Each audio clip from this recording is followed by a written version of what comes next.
Today, even though it is the last day of the conference, we are going to have 4 very interesting papers regarding Myanmar's future and opportunities. We have 4 speakers.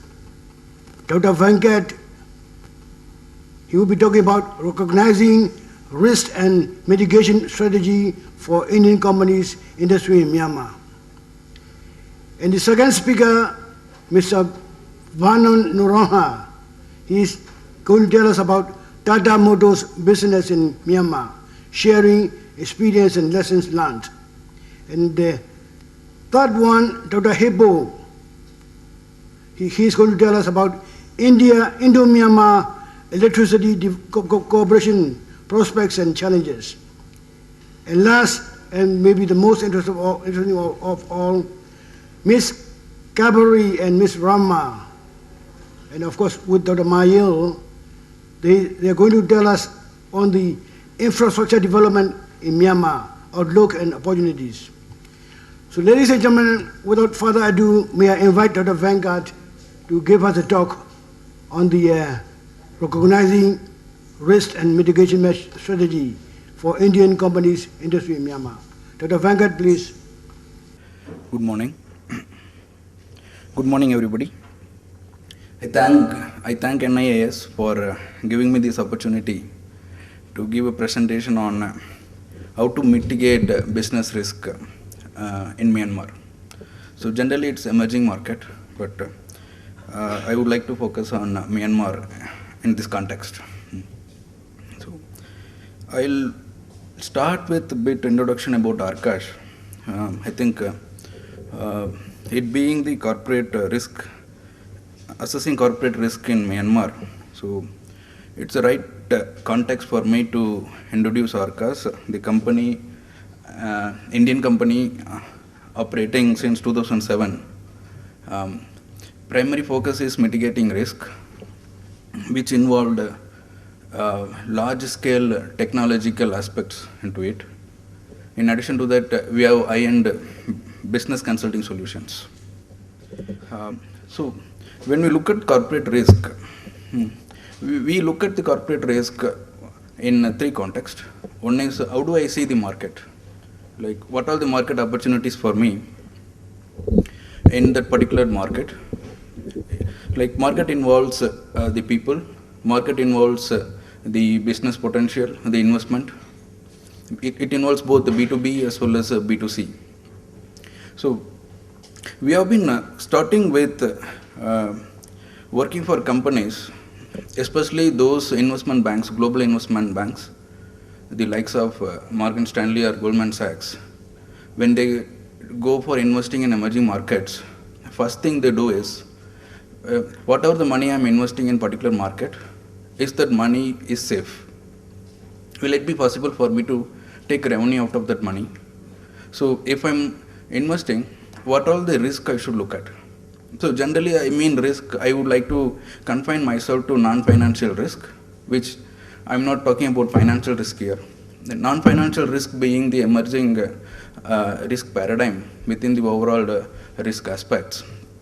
So the non-financial risk has been emerging as a very, very important risk parameter.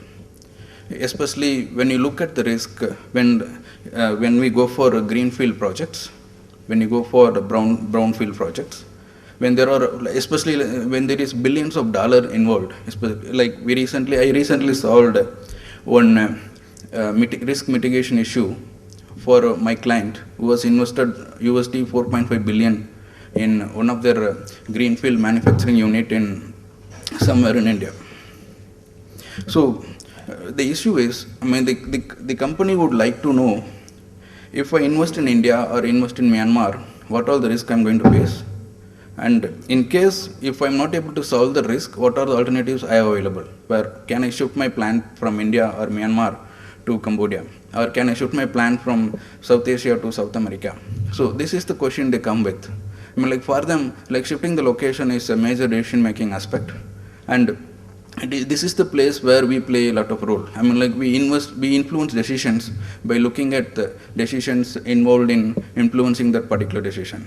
So, having said this, I mean, it's more about business assurance, operational risk management. I'll get into it one by one, and also a bit of defense and homeland security, which of course I'm not going to discuss as a part of this discussion.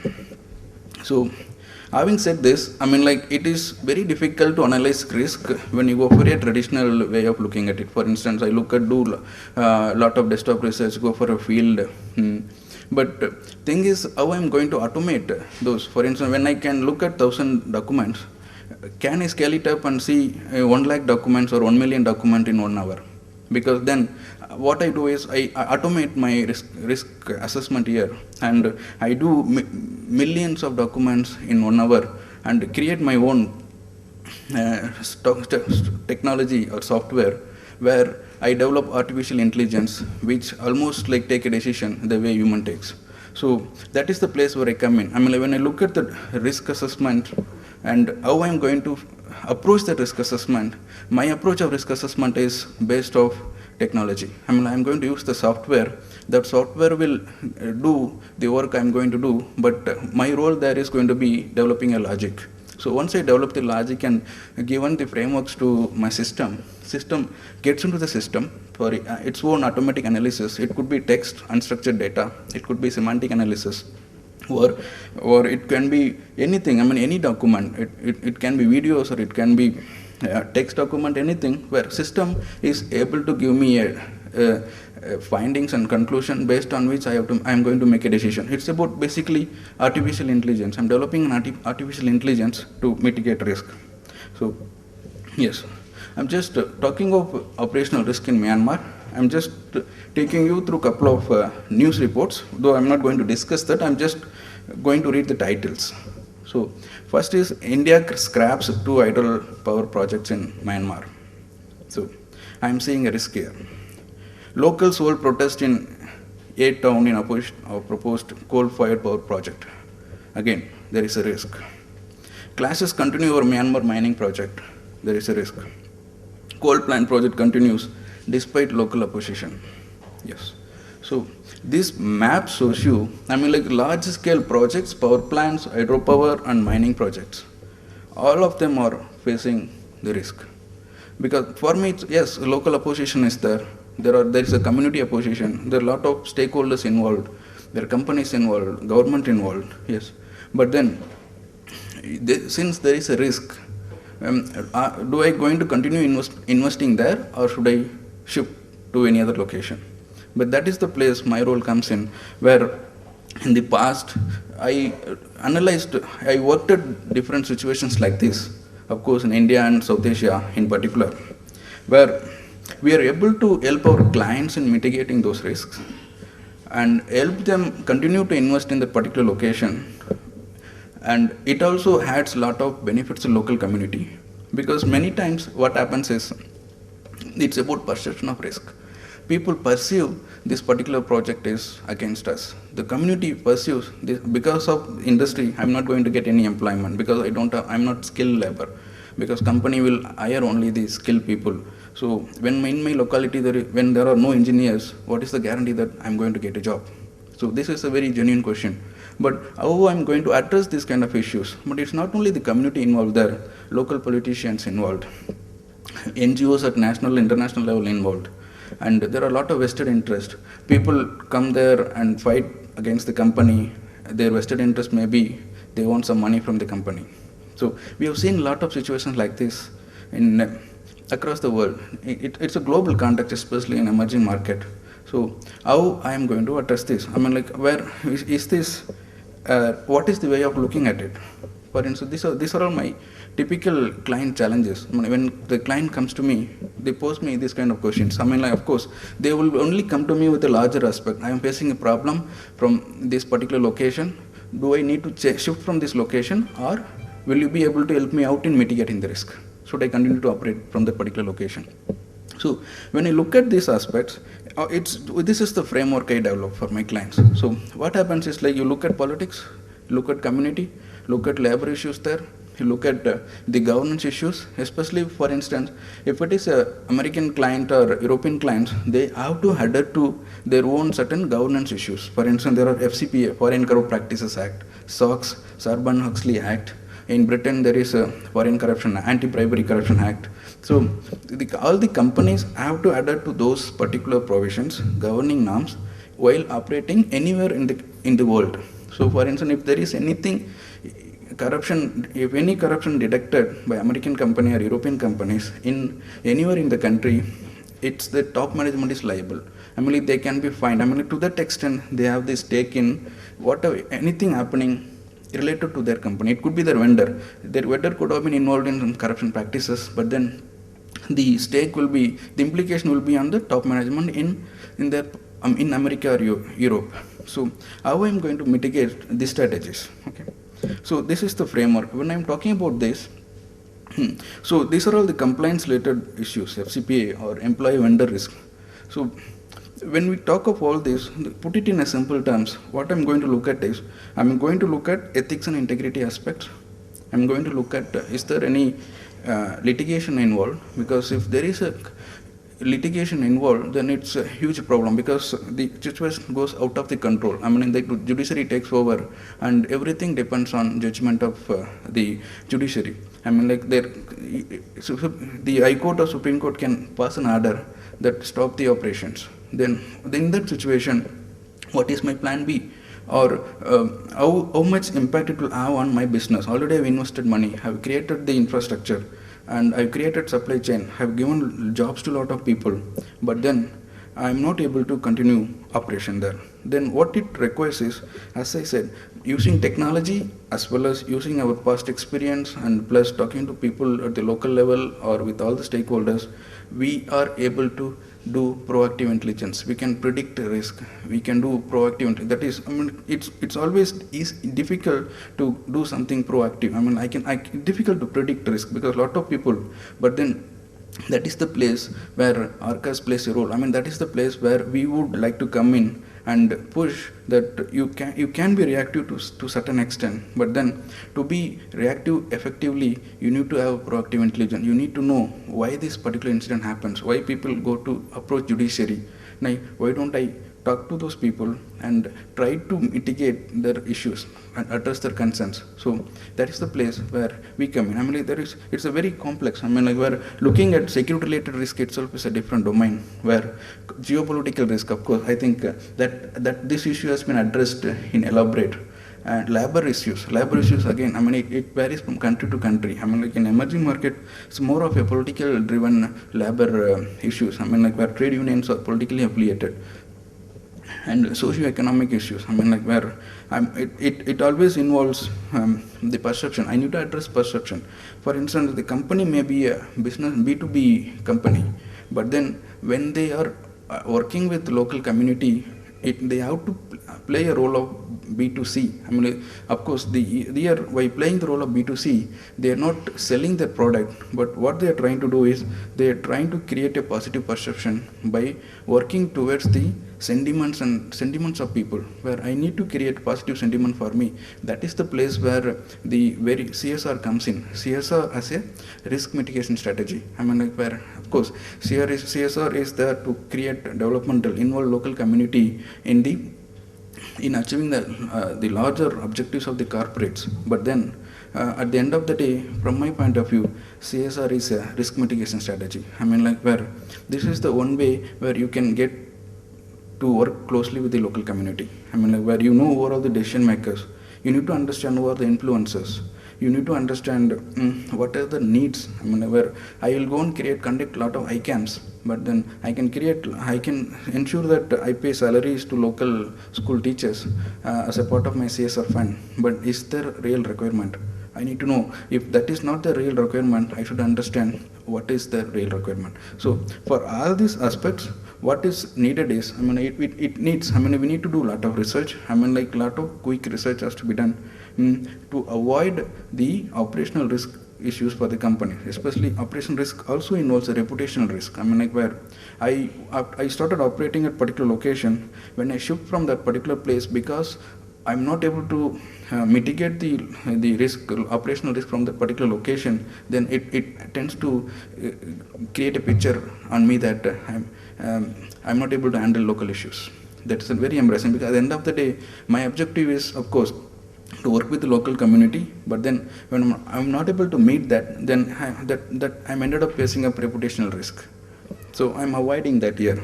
So there is, of course, there are a lot of things how I'm going to address. I need to address certain issues with respect to assurance management, where again issues like FCP and UK Bribery Act comes in. I'm going to ensure that client does not violate this, so that they avoid embarrassment in their parent country. So market and competitive assurance, yes, it's again here it is the place where I'm going to put my lot of technology here to have a very good real-time analytics on what is being discussed on them as well as on their competitor. And for instance, even if there is any opposition against the company, yeah, I want to see, is this only the local people play a role here, or my competitors also play a role here?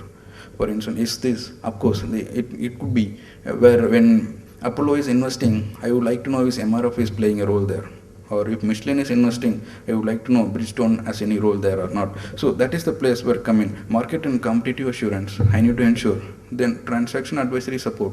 It is like where I hire people, local vendors to support my operations, but then I should know who those local vendors are. What is their background? How long they are in operations? Do they involved in any criminal activities? And if they are involved in criminal activities, like why should I hire them? I can't hire them. But then I would like to have all this information before I take a decision.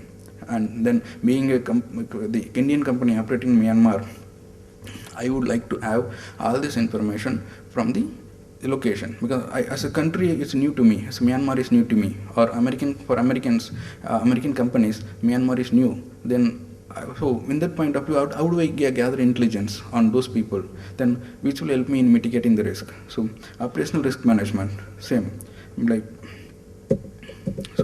So having said this, I just introduced a couple of slides on technology, which is OSINT platform, because it is like doing intelligence, gathering intelligence on a real-time basis, where for this I would need very good internet penetration in Myanmar. And of course, the countries are being talked outside as well, I can pick up. I call this a social network analytics platform, where our system captures all the social media discussions happening. For instance, if there is any issues happening in surrounding a particular project, people tend to discuss on those issues in social media.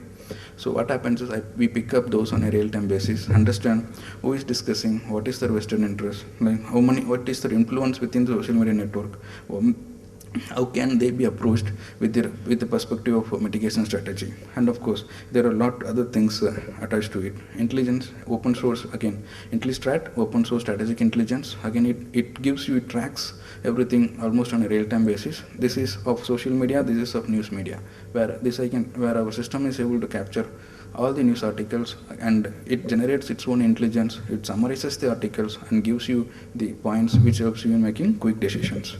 So this is my platform, how it supports, because it captures intelligence everywhere.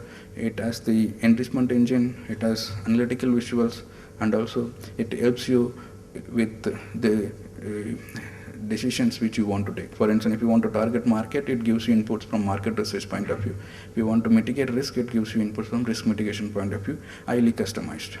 So then there are certain case studies. Probably I'll skip this and I'll go to question and answer session.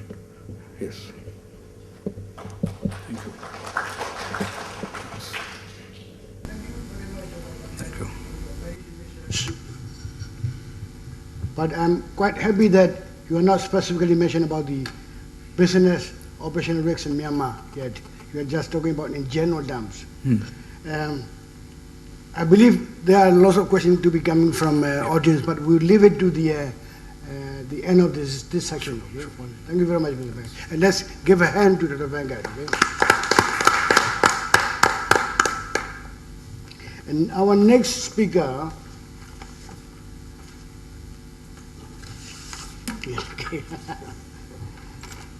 is Dr. Hippu and Mr. Sanket. They are going to talk to us about the Indo-Myanmar electricity cooperation prospects and challenges. Indian government and Myanmar government has been discussing for possible cooperation in the two major hydropower projects in Myanmar since maybe about 5-10 years ago. But it has never realized yet. I hope with the change in policy of the government, with the change in attitude of the both governments towards common issues, a hydropower project which we have meant for export to India will eventually materialize based on the presentation to be made by Dr. Hippu. And thus, welcome Dr. Hippu to the floor, okay? A very good morning to all of you. This presentation has two parts. The first half, I would take you through the different energy potential and prospects as far as Myanmar, India's electricity cooperation is concerned. And the second part, which would be mostly dwelling on the political aspects, would be taken by Mr. Sanket. When we talk of hydroelectricity, the first and the foremost thing which comes to our mind is the Hindu Kush Himalayan region, which connects from Afghanistan in the west to Myanmar in the east. And this is not only a source of water for this entire region, but also the source of hydropower. Incidentally, being the largest source of fresh water apart from this polar region, therefore it is called the third pole or the water tower of Asia. And the annual runoff from this region amounts to 1500 billion cubic meter, and the total hydropower potential that gets generated because of the terrain that Hindu Kush Himalayan region has, because of the hilly terrain and the fall of height, which gives an opportunity for hydropower potential, is about more than 600 gigawatt. Well, but that's not the whole story. The problems or the sources of conflicts that arise, be it about sharing of water or be it about generation of hydroelectricity and trade of the same, is because of three reasons: two physical, one political. The first and the foremost physical reason that comes to our mind is this region is characterized with a large population. I mean, this Himalayan Hindu Kush region accounts for 1/5 of the world population, and this population is not only large, but also it is rising. I mean, for example, if you can see in the case of India and Pakistan, at the time of independence, both had a water per capita water availability, which would be making water a free or abundant good. But over time, as you see, the blue line here shows the population rise. So the per capita availability of water has gone to the level of almost 1000 cubic meter per year per person, and 1700 cubic meter is considered to be the water stress line, and 1000 cubic meter is considered to be a line below which you would be considered a water-starved country or water-scarce country. So from country which has large abundant water, the numerator part has not changed. What has changed is the denominator, that is the amount of population we have.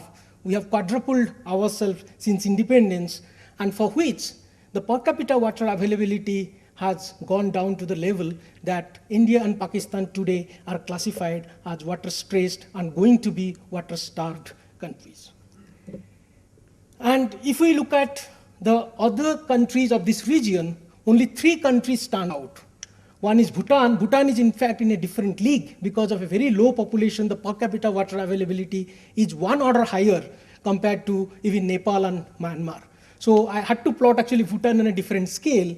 So this green line represents Bhutan, but as you can see again, there is a falling of the per capita availability of water. And the second is Myanmar, then the Nepal, and then the rest of the countries, which includes Afghanistan, China, Pakistan, India, and Bangladesh. So as we see, in terms of the absolute value or in terms of the gross value, which looks very abundant, in terms of per capita value, the same looks scarce.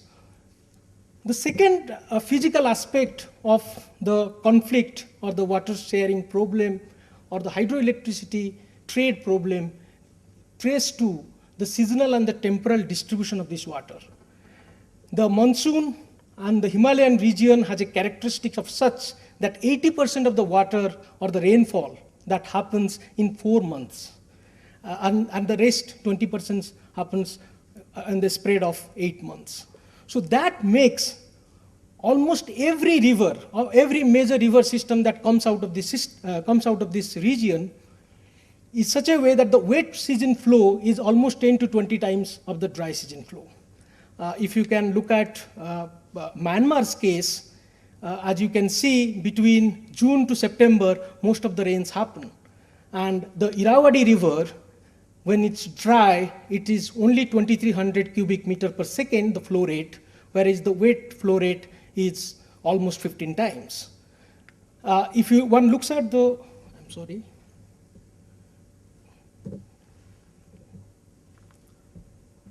What is this?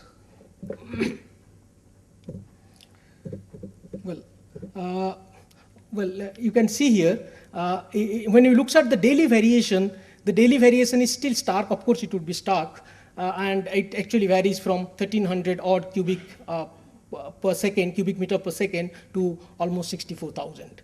So that variation actually makes the water, which is on an average one might feel is available, becomes scarce at times and plenty at times.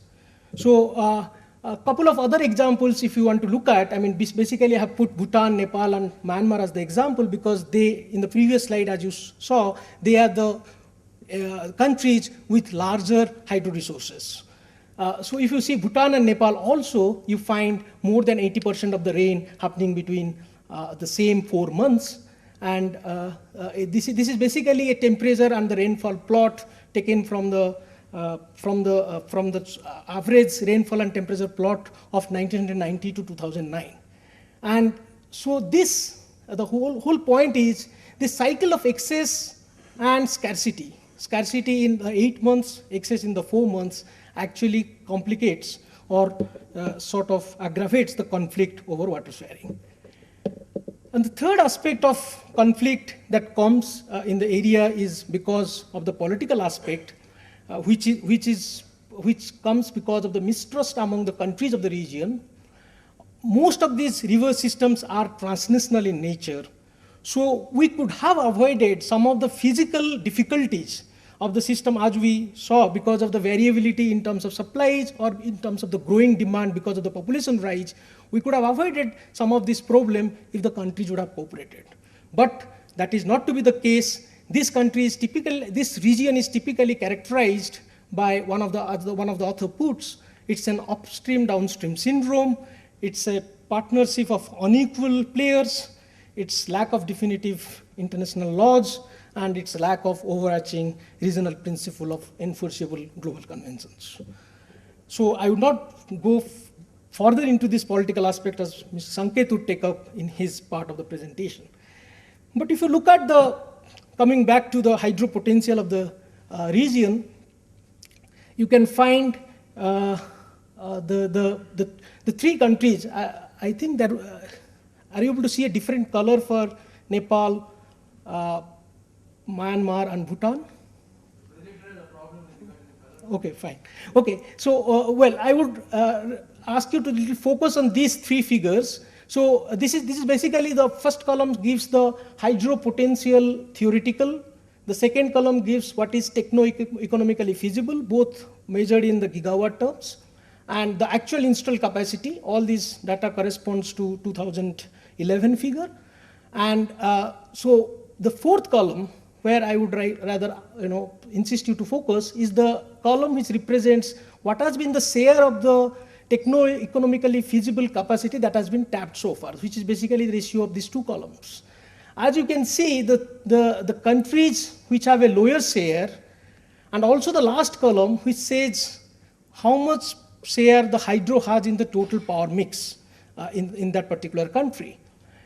So the Bhutan, the Kingdom of Bhutan, Nepal, and Myanmar are the three countries, as you can see, which have a large share of hydro potential as far as the total primary power mix is concerned. It is not primary energy mix, it is the fuels or the resources you require to generate electricity.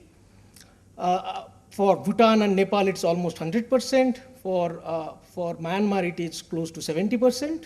And these are also the countries where the hydroelectricity has been the tapping of the hydroelectricity is lagging, because other countries of the region, if you see, they are into the double-digit figure of their percentage of potential that has been tapped so far. In case of, unlike Nepal and Bhutan, as you see, in case of Myanmar, the 70% electricity gets generated from the hydropower, which means the 30% electricity that's generated because of two other fuel, that is gas and coal. Of course, gas almost contributing 3/4 of that generation. But we would not be focusing on gas here, because I would like to emphasize on that electricity has a speciality of its own. It is a secondary form of energy where other form of energy can be convertible to electricity. So that way it is very flexible. So between transportation of the primary fuel, I mean, if you need, for instance, coal to produce power at a particular location, whether it is economical to transport that coal from the mine to that particular location, have a power plant there, or it is better to produce power at the mouth of the mine and transmit electricity. So if you look at those trade-offs between transportation of the primary fuel and transmission of the secondary energy for long distance, that is more than 1,000 kilometers and larger power, transmission turns out to be most economical. Of course, electricity is compatible with renewable sources. If you talk of solar energy, wind energy, it cannot be transported. It has to be converted to electricity, and electricity needs to be transmitted. Electricity network leads to a two-way transfer. You might know that India and Nepal had an electricity connection with the intention of India importing power from Nepal, but as of today, it is Nepal who is importing electricity from India. So that flexibility also comes with an electricity connection. And of course, to have electricity network more and more, actually it's a movement towards global grid. I mean, days are not far when we would be getting rid of our fossil fuel, and at that time, the day part of the earth has to transmit electricity to the night part of the earth. So, I mean, when neighboring countries get connected, regions get connected, and finally that might result into a global grid, which would be an essential feature for the times to come as the fossil fuels, we get rid of our fossil fuels. One might think, how much electricity can be transmitted with what amount of efficiency. Well, as the thumbline says, that with high voltage DC transmission line, there is a loss of 3% in a 1,000 kilometer transmission. And in a recent paper, there has been an argument that it is economical for USA to import renewable power from Europe rather than operate its own fossil fuel. So with the advent of high voltage DC line, transmission of electricity has come out as a more attractive option rather than other parallel options. So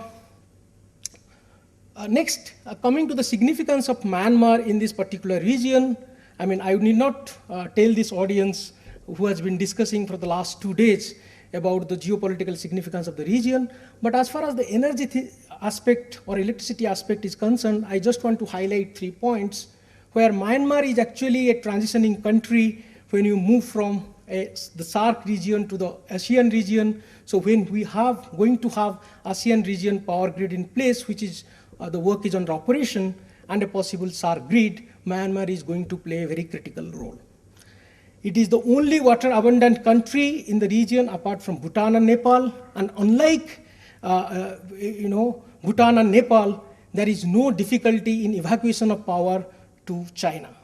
In case of Bhutan and Nepal, because of the terrain and because of the lack of development of China's side in those areas, it makes less economical sense to evacuate power from Bhutan and Nepal to China. but that is not to be the case with Myanmar. Additionally, Myanmar is surrounded by other energy scarce countries like Bangladesh, India, and Thailand. So when we talk of hydroelectricity, it is also one needs to take note that hydro is a renewable form of energy. Once we have the infrastructure, it is for all time to come. Unlike gas pipelines, where the gas fields exist, then we really don't know what would happen to the pipeline. So, given this background, if we look at where Myanmar stands today, as of today, if one considers the electricity situation, it is quite unfortunate where already Mr. Soe Myint has impressed upon this fact in the first day of this conference, that Myanmar is a poor country with rich resources. And if you look at one of the indicators, that is the electricity access rate, which is almost hovering around 30% in Myanmar, whereas the other countries of the region are well ahead. So it is the lowest among the South Asian and Southeast Asian countries. And if you look at the per capita electricity consumption, it is again one of the lowest. And here one can look at the contrasting situation in Nepal and Bhutan. So Bhutan's per capita electricity consumption almost matches with the world average and also at par with China, whereas Nepal's per capita electricity consumption almost is at the level of Myanmar. Why I want to bring in this contrast is because Bhutan is the country which has engaged with electricity trade with India, whereas Nepal has not been doing so. And that, if you look at some of these figures, compare the figures for Nepal and Bhutan, as you can see, in terms of the percentage of commercially feasible power that has been harnessed, Bhutan leads Nepal. The population without access, Bhutan had a electrification rate which was between 50 to 60% in 2006. But in a 7 years' time, by 2013, they have achieved almost universal electrification access. The economic loss due to power outage, who of you have been to Kathmandu might know that half of the day electricity, there is a load shedding, and because of which because of this power outage, there is an economic loss which is estimated to be 27% in Nepal, which is for Bhutan is less than 5%.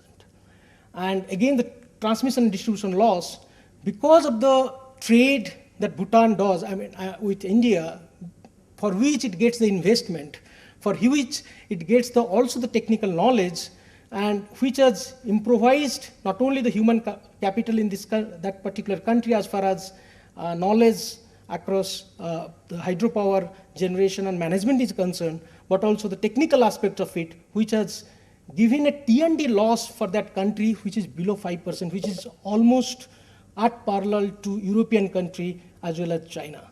So whereas if you want to place this 4.8 in context of India, it is more than 20%. So that's how the Bhutan has achieved.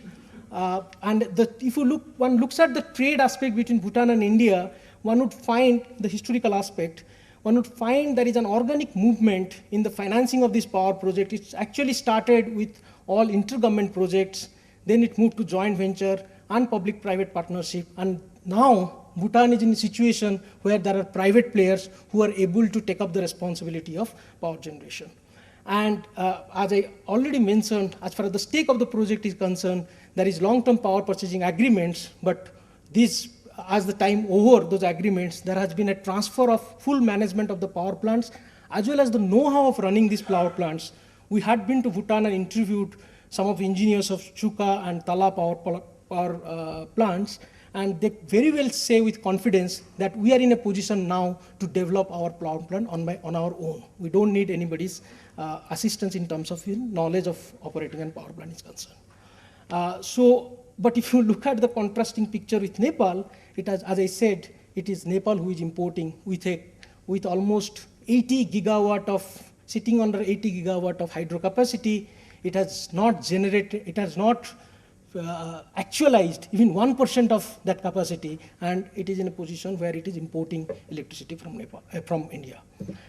So I believe there is a case of trade between Myanmar and India, and this case of trade comes out of this at least 5 regions. One is we have actually 2 kinds. Broadly classify hydroelectric projects as 2 kinds. One is a reservoir kind of, another is a runoff river. And runoff river projects are suitable for places where there is a fall of height that happens in a very small span of horizontal distance. So I could not sort of figure out the exact potential of run-of-the-river project potential in Myanmar, but I did speak to the former director, Mr. Soe Myint, and who gave an impression that run-of-the-river project has a very substantial potential in Myanmar.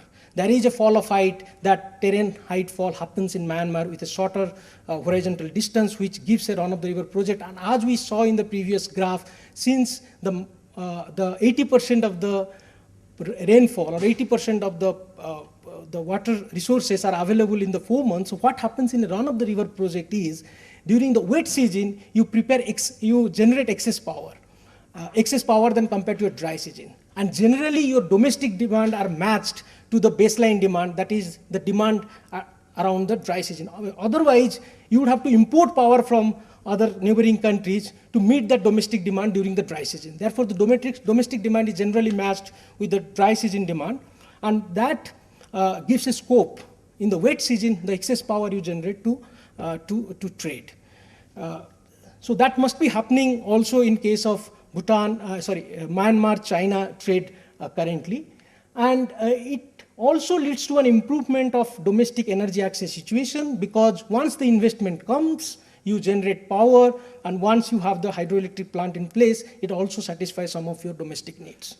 It leads to boosting of your economy. Bhutan is a bright example where hydropower contributes 19% of their GDP and 45% of the national revenue.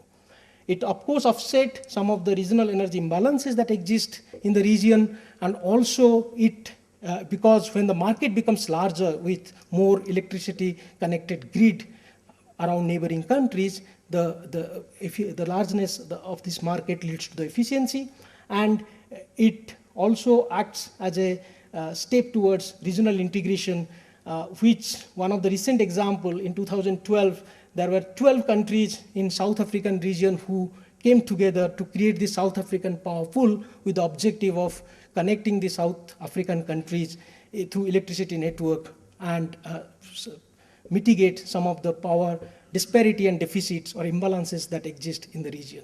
So now the question is how Myanmar and India are going to achieve this, or achieve some of the potential, actualize some of the potential of this trade. And there are, of course, economic, technical, social, and political aspects to it. But as I have already pointed out, Mr. Sanket would look at some of the political aspect, because we believe that political aspect, because the trade has been happening bilaterally among India and Bhutan, Nepal and India, India and Bangladesh, and even China and Myanmar. So in this region, bilaterally, it has been happening. So there is no technical problem as such for this trade to actualize, but what has been constraining us is probably the political aspects. So over to Sanket to take you through the political aspects. Thank you.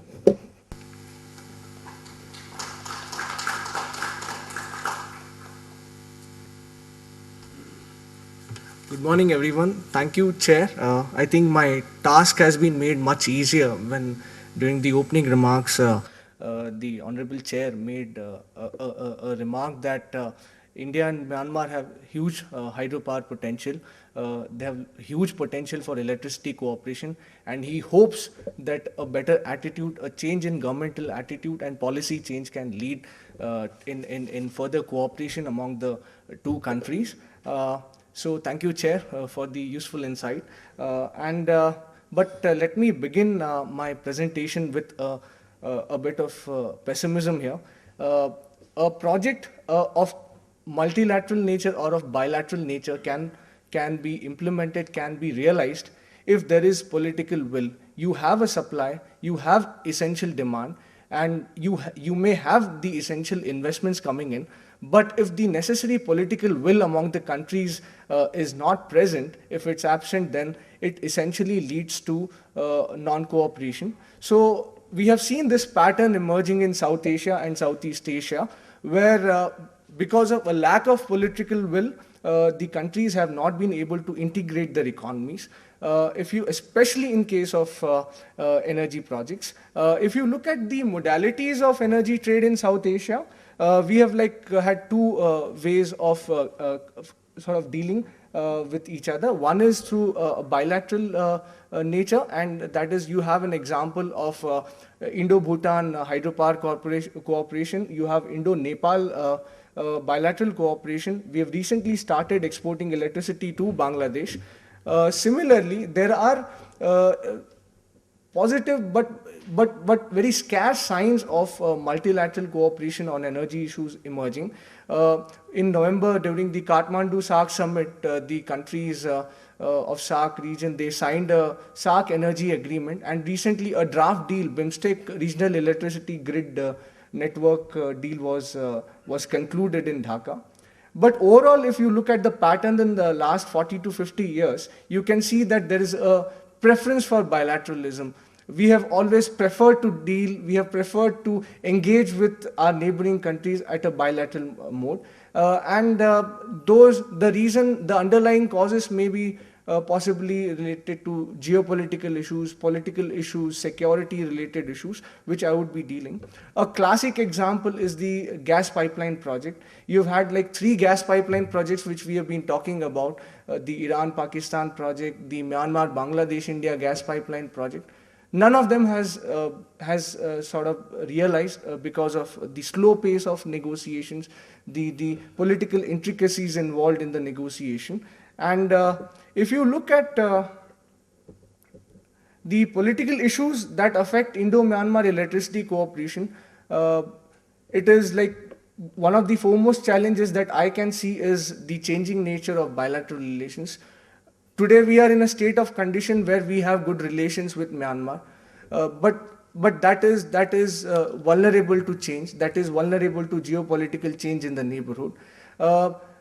I think my previous speaker might have forgot to mention that when we talk about Indo-Myanmar electricity cooperation, we are also talking about bringing Bangladesh on board. So we are essentially talking about India, Bangladesh, Myanmar electricity cooperation, because there are 2 ways of importing electricity from Myanmar. One is through the bilateral mode, wherein you can route the electricity grids from northeastern states of India. The second way is to take a more shorter route, which will go through Bangladesh. If you look at the nature of bilateral relations, it has been changing. With Myanmar, we have essentially had very good relations, but in the post-1980s, we've had not so very good relations. But now you see that the relations have made some positive headway. Similarly, if you look at India's bilateral relations with Bangladesh, it is susceptible to change. It depends on which party is in government in Bangladesh. So if you have an Awami League-led government in Bangladesh, you see visible signs of cooperation. You see greater speeding of economic projects. Whereas when you look at the Khalida Zia-led government, you have seen a very slow pace of negotiations on economic issues. The Tata Steel plant is a classic example where the BNP Jamaat coalition prevented a very economically sound project. One thing which I noticed, one pattern that I noticed in overall South Asian region is the disruptive nature of oppositional politics and community-based activism in some of the supplier and transit countries. For example, you have seen the Mitson Dam issue that came up in Myanmar. You can see a similar community-based activism on the Salween Dam project, where the Myanmarese diaspora in Thailand has vociferously opposed the dam project. Similarly, if you look at Nepal and Bhutan, Bhutan has presented a more positive picture, but when you look at Nepal, the oppositional politics has has not really allowed the fructification of certain hydropower projects. If you look at the Mahakali Treaty, and you look at the Pancheshwar multi-purpose project, you look at the Arun 3 project, you have seen that it has become susceptible to oppositional politics. Similarly, if you look at the when you look at 2006, when Bangladesh was there were signs that Bangladesh might probably export its domestic gas to India. You saw that the ruling government, which is in power now, Awami League, filed petitions against this proposition. So and another factor which comes out, I think, which Mr. Venkataramani has already elaborated, is that the possible economic corridors, the possible energy corridors are infested with security problems. If you do it a bilateral way, if you take the electricity from northeast, you have insurgent groups sitting in the Sagaing division, in the Chin state, in the Rakhine region. If you want to import electricity via Bangladesh, you have the Moheshkhali hub from which the electricity grids have to pass through. Moheshkhali hub is very close to the Cox's Bazar, which is again infested with radical elements. But apart from the pessimistic picture that I presented, in the last 1 year, I see a wave of optimism in terms of regional energy integration. And you can see an emergence of cooperating partners in South Asia. You have a visible shift towards regional energy integration. I think the Motors Vehicle Agreement, which was recently concluded, the SAARC Energy Agreement, the BIMSTEC Regional Electricity Grid, is an indication that countries are in a position, they are willing to cooperate at a multilateral level. And the foreign policy is more driven is more driven by economic agenda rather than security interests.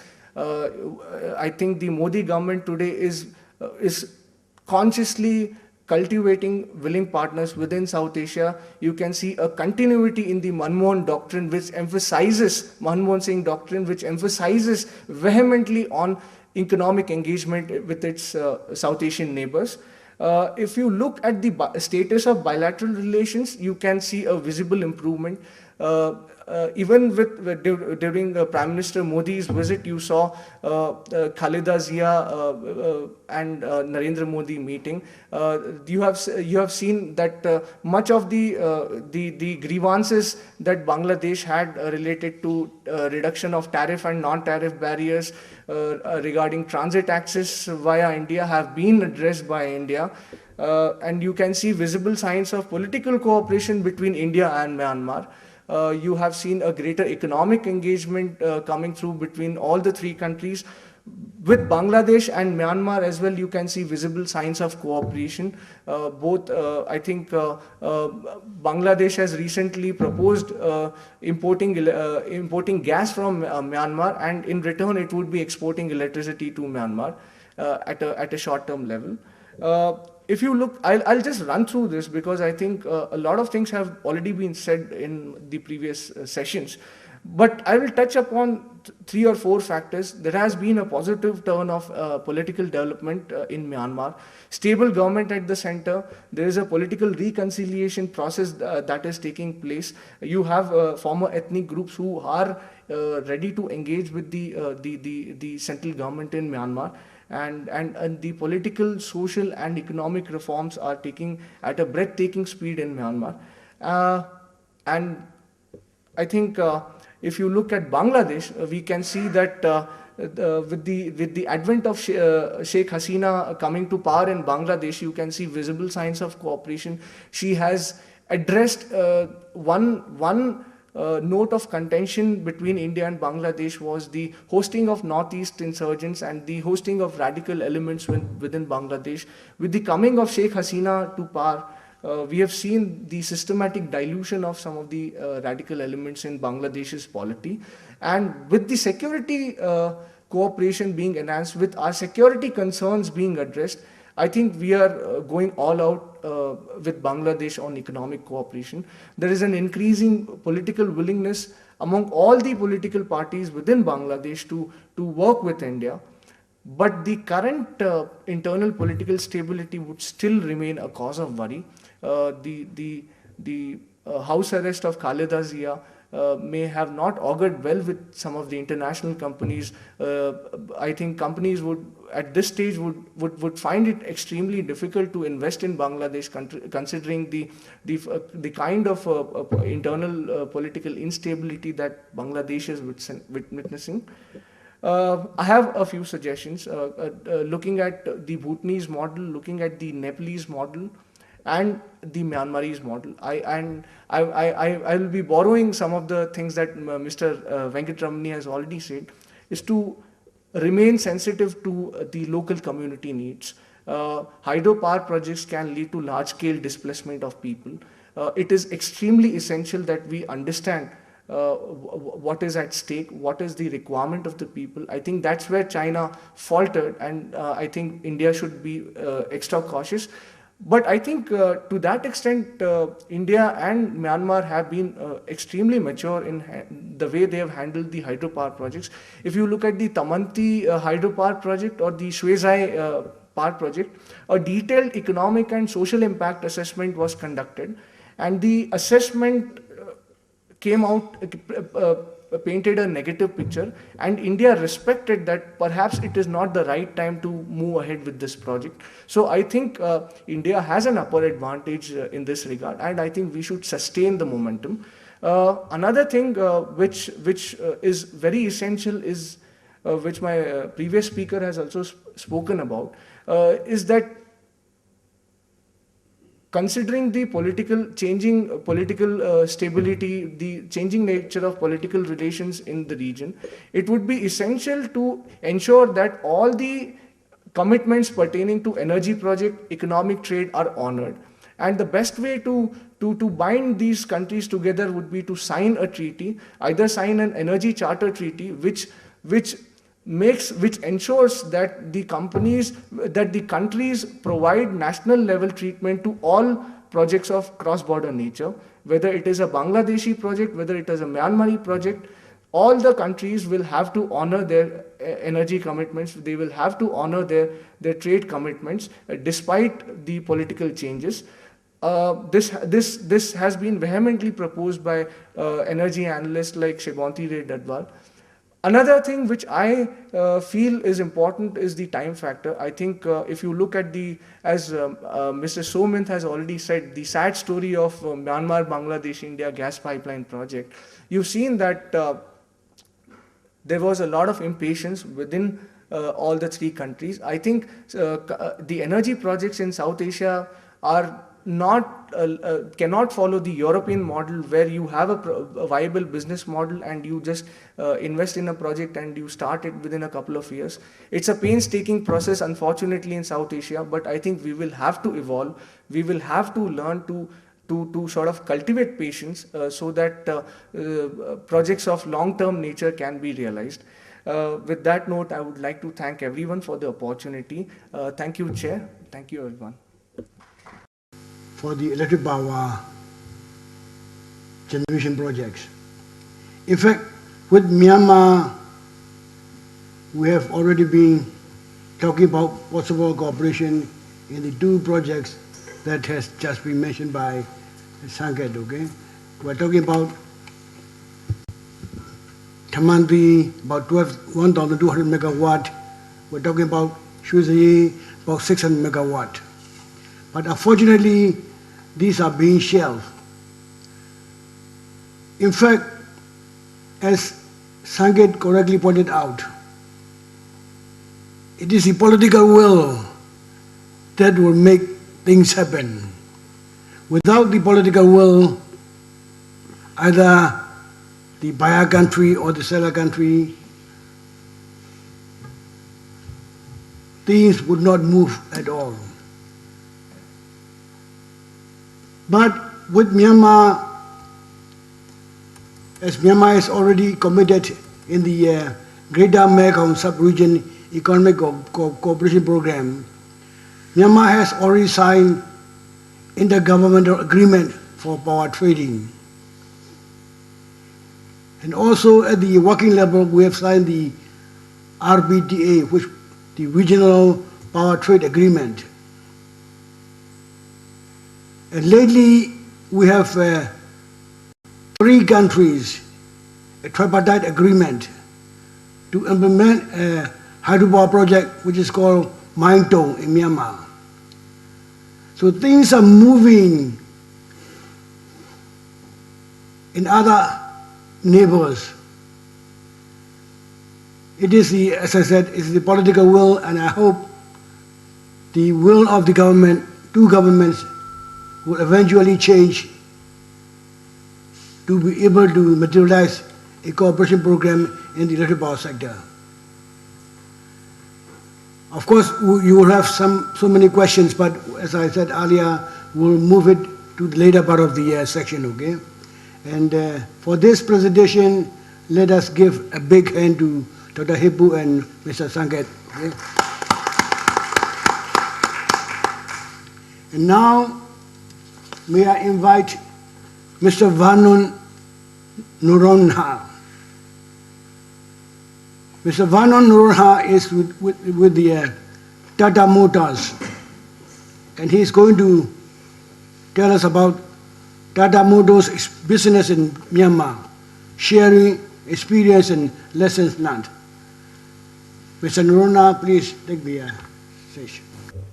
Ladies and gentlemen, I must thank the NIS for inviting me here and sharing with you the experience Tata Motors has had in Myanmar. I cannot but say that it's been a very good experience, and we're looking forward to far greater business opportunities coming up from our investments in Myanmar so far. I will take you through what part of our civilian trade in Myanmar for Tata Motors, and then go a little deep dive into what we are doing there with the Myanmar Army. So after 2 days of deliberation, I need not tell you much about Myanmar and its population and its working age. Everything is positive. And it's undergone a great transformation in the last 5 years. And this is giving us a very good feel that the Myanmar market will open up not only for the transportation business in general, but for other businesses of the Tata Group companies.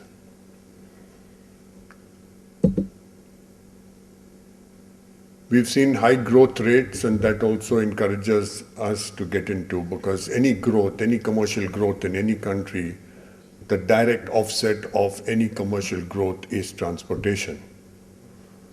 And things will begin to move.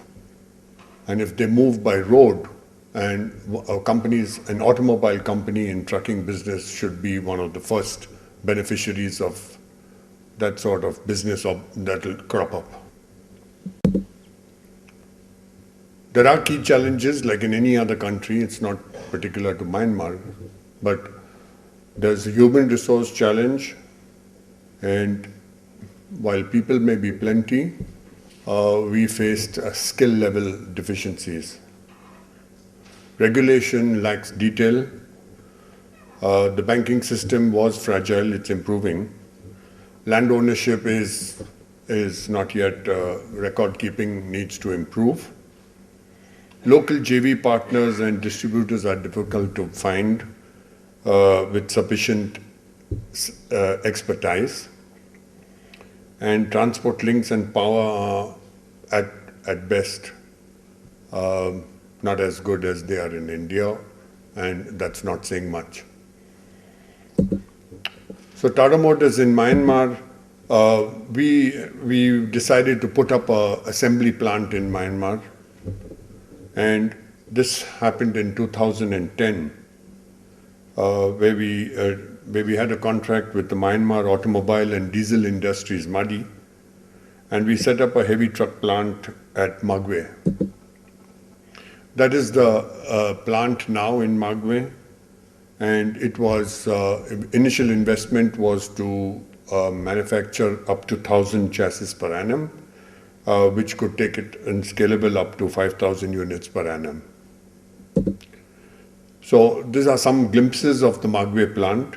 It was absolutely state of the art. It was almost As you know, Tata Motors has 7 plants in India. From our factory in Jamshedpur, which came up in 1956, to the latest plant in Sanand in Gujarat for the Nano. So all that expertise and all the learnings that Tata Motors had in setting up assembly plants was transferred to Myanmar. So we can say with great pride that this was a state-of-the-art plant, and which would guarantee very good quality in manufacturing of commercial vehicles.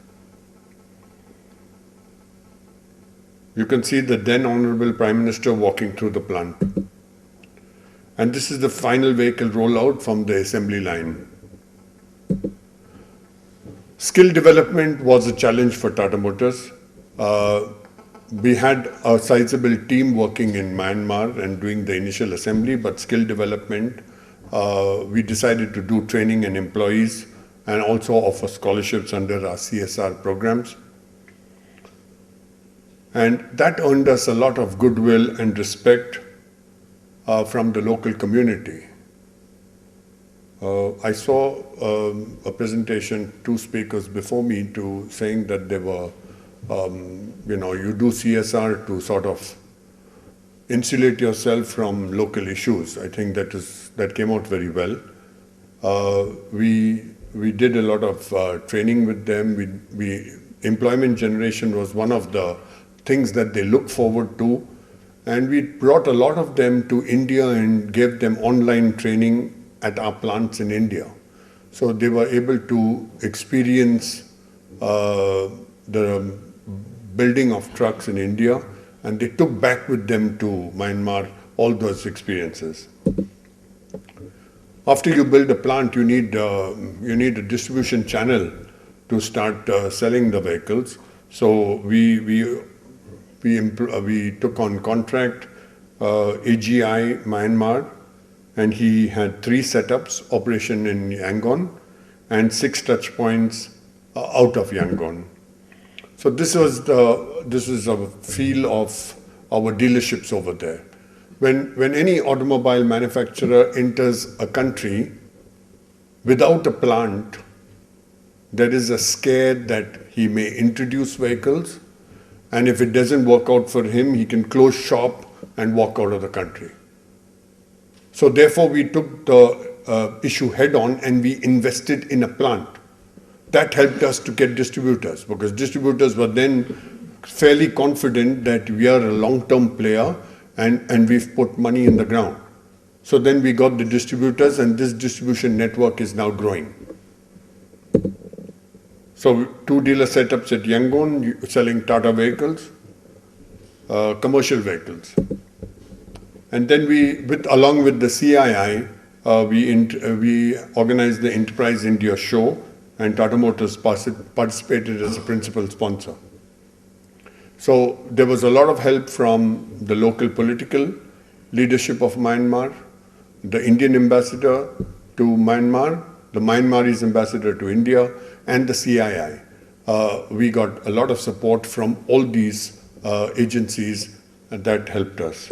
So at the Enterprise India show, these were some of the enthusiasm that came out with respect to Indian investments in Myanmar. And we had a pavilion there, and some of the important guests at our pavilion. Senior ministers, industry, trade, commerce and agriculture, and the Honorable Ambassador of India, Myanmar, also were there at the show. I will now come to the defense business. This is of particular importance because somehow some people have an impression that Myanmar is run by the army. What we understood when we put up the plant, that there were inquiries from the defense forces of Myanmar about vehicles, about new type, modern generation vehicles, and how they could help. How could Tata Motors help them? We had an opportunity to have a look at their current fleet, and we found it at best a little old-fashioned, and they had a lot of imports from China where they were not trained on the vehicles, so they couldn't repair the vehicles.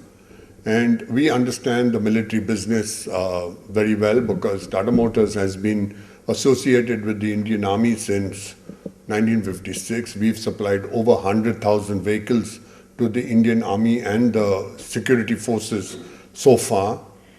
And through our workshops and spare parts and network and training, that's what kept the relationship very strong with the defense forces. So we understood that this was an opportunity in Myanmar to go deep into the defense business because we could help them and we could repeat the success of India there. So a senior delegation from the MOD visited India in August 2012, and we had an opportunity to demonstrate some of our vehicles. We sent about 7 vehicles for trial to the Indian Army. There is no army in the world that buys vehicles without an initial trial to see the interoperability, to see the usage. So we sent them vehicles on trial, and they decided that they would purchase the Tata Xenon 4x4 GS800. So after extensive user trial, Tata Motors was awarded a contract for supply of 600 numbers of Xenon GS800. And that's the vehicle you can see there. These 600 vehicles were delivered in a record time, and the Myanmar Army was extremely happy with this type of vehicle. It had modern technology, it was easy to operate. The plant was there that was providing spare parts, and we took a lot of trouble to train the army, people on the operation of the vehicle and their maintenance.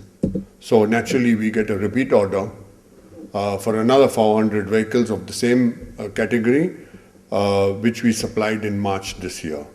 And as is the DNA of Tata Motors, we go back to the customer, ask them what upgrades or what improvements they require, and they came up with increased the canopy size, folded all 3 side slabs, where our engineers were very happy to redesign and customize the product to their specific requirements. That customization helped the Myanmarese army to get closer to our engineers, and now we have a good conversation going with them for the next level of projects. These are some of the vehicles at Bombay port getting ready to be loaded on a car carrier from Rangoon. After that, we decided another 6 vehicles were sent for trial. So this is an ongoing process, and now they are looking at shortlisting a couple of the heavier trucks. So from the pickup trucks, now we've moved up the scale, where we are planning to give them some of the 6x6, that means a 3-axle truck, all-wheel driven, and a 4x4 axle truck for repair, which we normally give to other UN security forces and US military command for operations in Africa. So you'll see some of the vehicles that we export. These were offered to Myanmar because Myanmar is a left-hand drive country. So all our vehicles which are meant for left-hand drive countries, those were given for trials, and now Myanmar is seriously looking at adding a few more of these trucks to their inventory, along with the training, along with the documentation, along with the spare parts support, and of course customization of the vehicles to suit their particular operating conditions.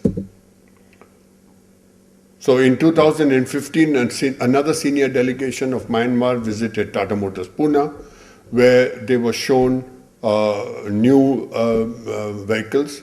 And by that time, Tata Motors had moved into the combat vehicle range. So you can see on the bottom left-hand corner, our combat vehicle developed along with the DRDO for the Indian Army. The Indian present political leadership is going very strong on a Make in India program. A year ago, all these combat vehicles were being imported, but now this combat vehicle here at the bottom left-hand corner has actually been funded by the government of India. The entire design and development has been funded by the government of India, and Myanmar is one of the friendly countries, So we have a very senior visit from Myanmar in the next week at our plant in Pune, where we would also offer them the comeback vehicle platform. So in this way, you can see that our cooperation with Myanmar is growing from strength to strength, largely based on taking the plunge and putting our plant in Magwe. That means giving a clear example, a clear message across that we are here to stay.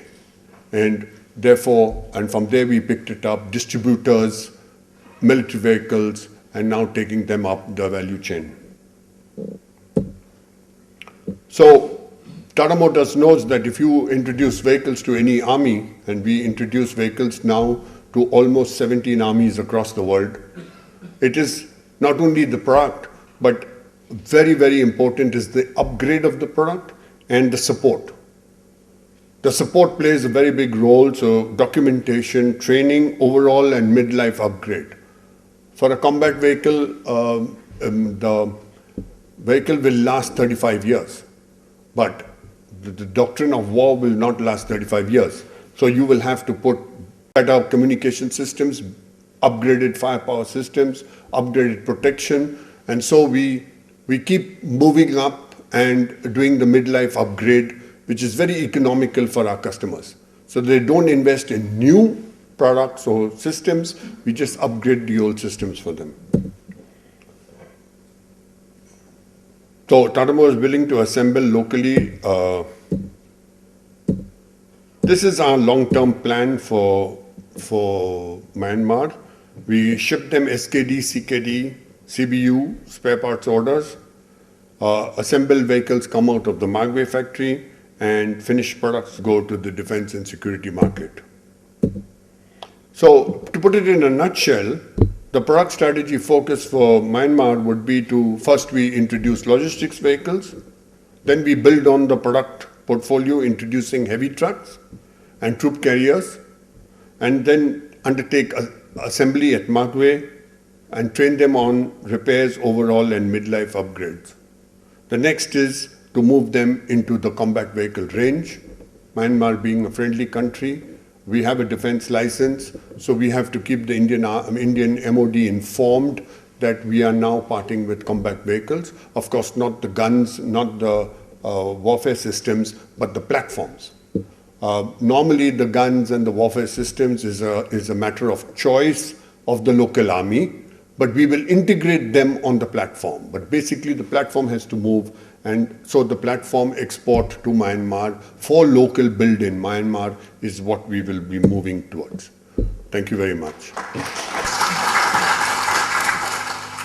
I can see that Tata Motors have already made a very important headway in Myanmar. And also I can tell you that I can see a very big future for Tata Motors. I believe eventually you will expand your business to the public sector rather than just confine yourself to defense only, okay? But when you move over to public sector for the public use cars and things like that, you have a very fierce competitor from China. They are importing lots of cars at a very competitive price, and we're also importing used cars from Japan as well as from other parts of the world for the passenger transportation and things like that. And I wish you good luck in your venture to Myanmar. And let's have our big hand to Mr. Noronha for his excellent presentation.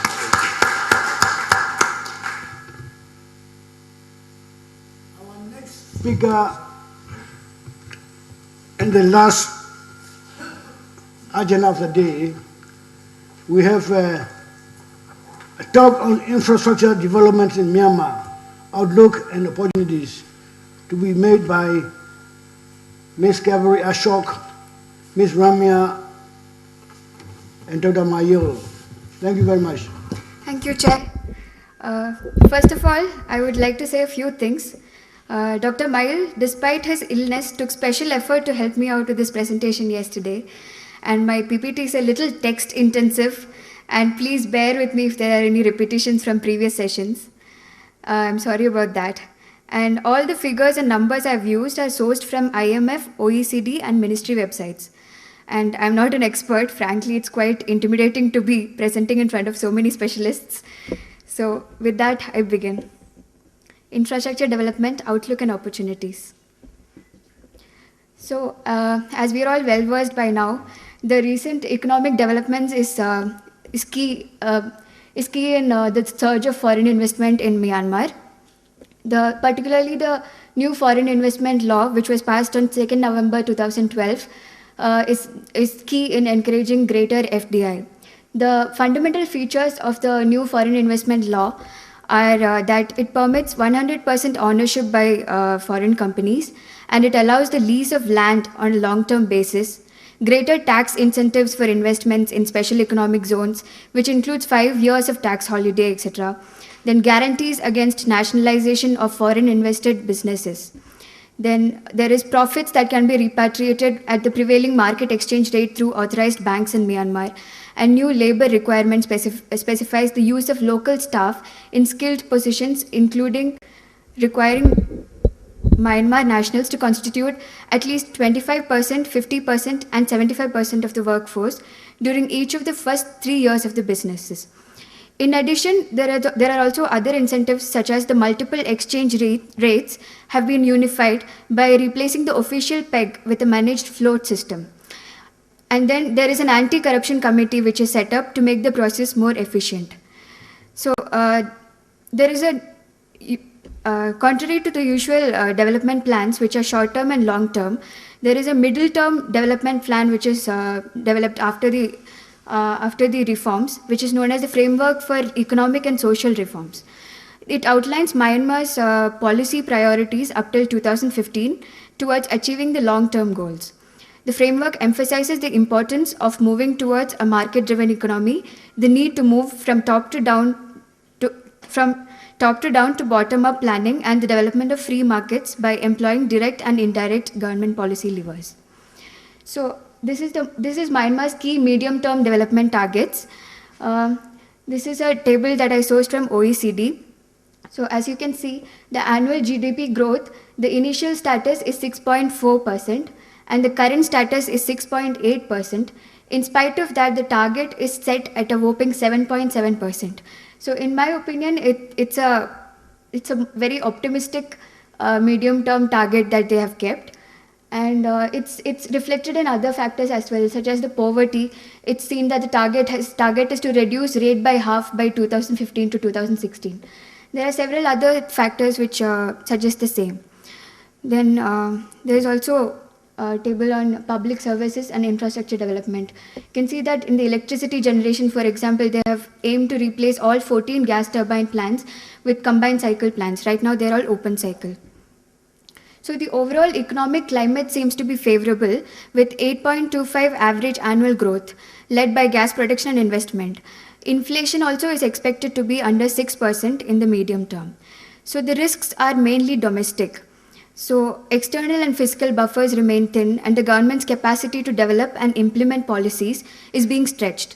So fiscal strains are building as tax exemptions increase at the same time as expenditure pressures for both current and capital spending, including due to the forthcoming elections. Although the long-term prospect seems strong, it is subject to sustained policy and institutional reforms, which is challenging. This necessitates intensive and well-tailored capacity building within the country. So the overall, continuing with the overall economic climate, the FDI into Myanmar has definitely surged in, and the statistics go that in this fiscal year, it stood at US $3.32 billion with a 113 year-over-year rise. So the main sectors where the FDI is seen are telecommunications with 31%, and oil and gas with 23.8%, followed by real estate, hotels, and others, which include textile and agro-based industries. So now let's take a look at India's presence in the infrastructure. So the first one I chose to be Kaladan Multimodal Transport Project, which is the most ambitious project. The agreement was signed in 2008.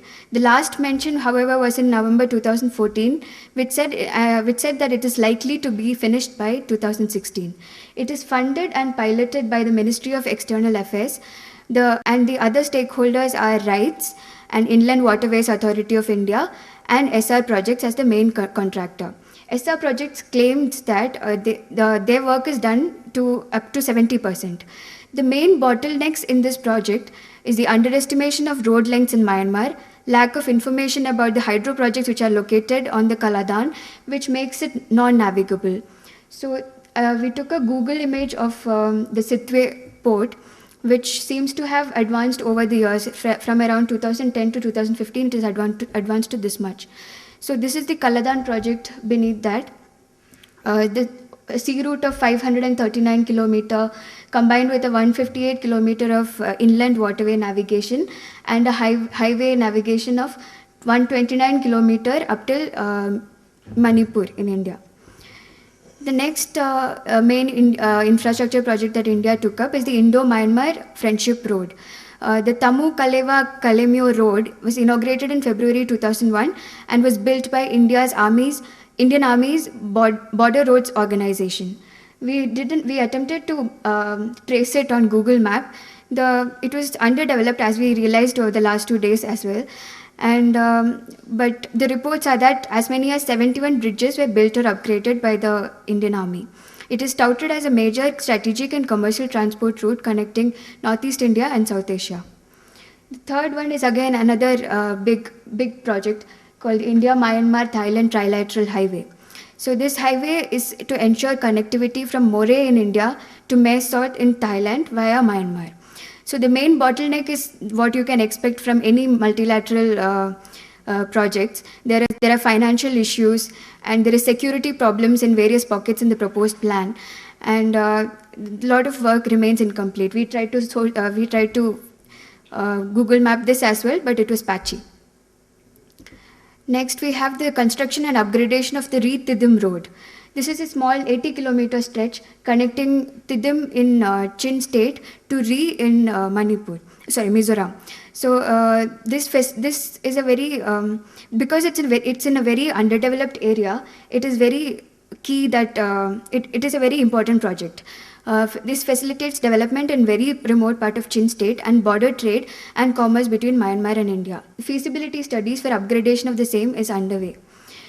As for the hydropower sector, Indian government organizations have cooperated in two hydropower projects. It had also proposed 2 independent projects, Tamanti and Shwezai, which got stalled due to environmental concerns and financial unviability. For the natural gas and oil sector, we have stakes in few onshore and offshore blocks, with the stakes are mentioned here. And also the China pipeline, which starts from Shui, ONGC and GAIL have got stakes. Other than that, there are 2 private players as well, Reliance India Limited and Jubilant Energy, who have managed to acquire both offshore and onshore blocks. Other major projects of India in Myanmar include, in 2002, Indian government launched a remote sensing and data processing program to help Myanmar with weather forecasting, etc. Then there was an advanced center for agricultural research set up. Industrial training centers are there. English language training centers are there. There are a lot of centers set up for training. And one other much touted project was the revamp of Ananda Temple in Bagan, upgradation of Yangon Children's Hospital and Sitwe General Hospital. The other major Indian stakeholders include RITES, JK Paper, VNL, TCIL, Tata Motors. TCIL is special mention worthy because it piloted Myanmar's post and telecommunications project, which ensured high-speed internet in Myanmar. And Tata Motors, as my previous speaker has eloquently said, has helped with defense and other things. Now I come to the final part of my presentation. Here I wholeheartedly welcome all of your valuable comments and feedback. These are mere speculations that we have based on our readings so far. We are still in the nascent stage of our research, so please take that into consideration. So in energy sector, I feel we can make better use of India's presence in the oil and natural gas sectors.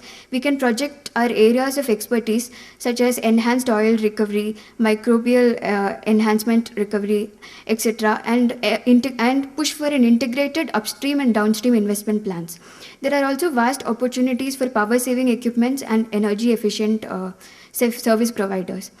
So then another thing that we can think of doing is devise feasible hydropower projects which can be beneficial to India's northeast as well, given the tremendous underdeveloped hydro potential of Myanmar of about 39,720 megawatts. Indian companies can also think of providing alternative small-scale power generation solutions, given that Myanmar's population density is only 74 people per square meter. So off-grid small-scale power plants could be useful.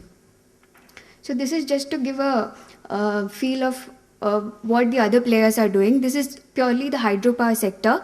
The red dots you can see, the red marks are that of China, and the yellow ones beneath are that of Thailand, and they have shown two for India as well on the northwest part, but those are the plans which I mentioned that got stalled. Now, in the energy sector, we can think of the post-reform advantages and challenges.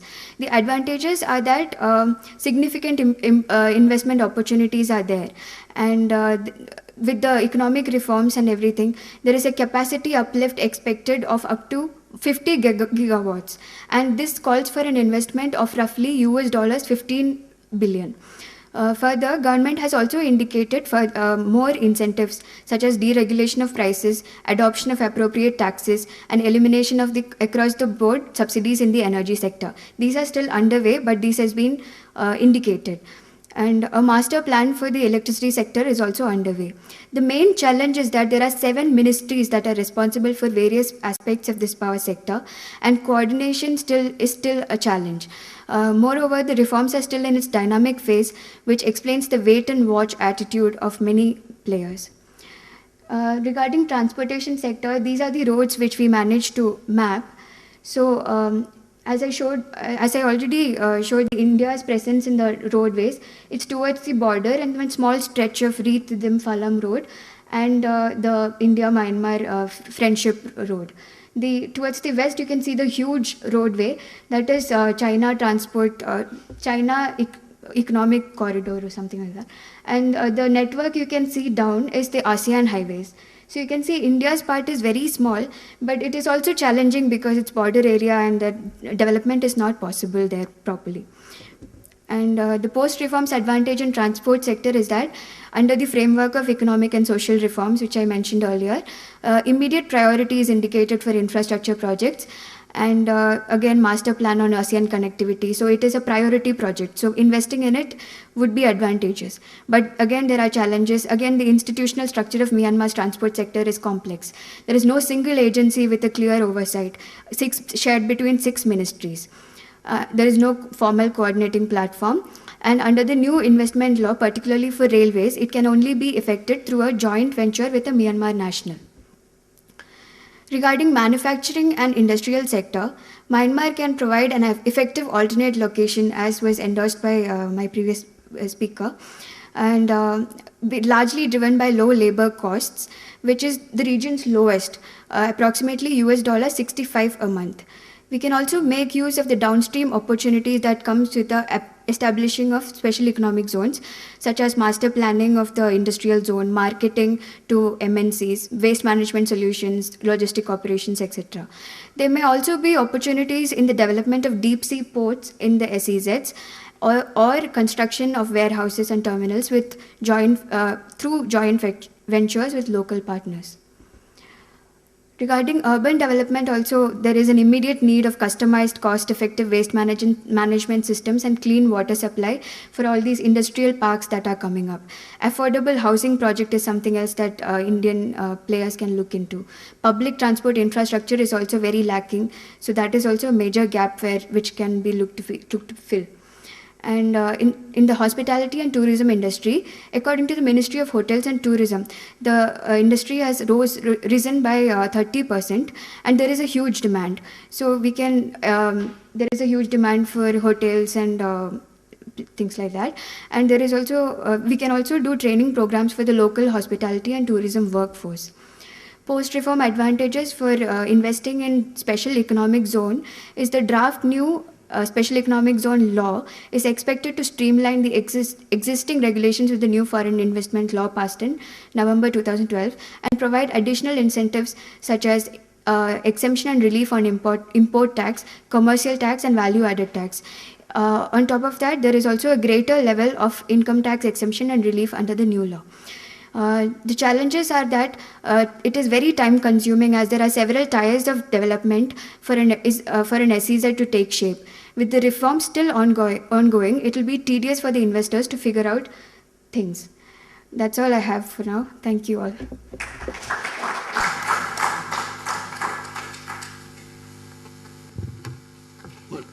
Thank you very much, Ms. Kaveri Ashok, presenting the opportunities that exist in Myanmar for prospective Indian investors in the infrastructure development sector. Okay?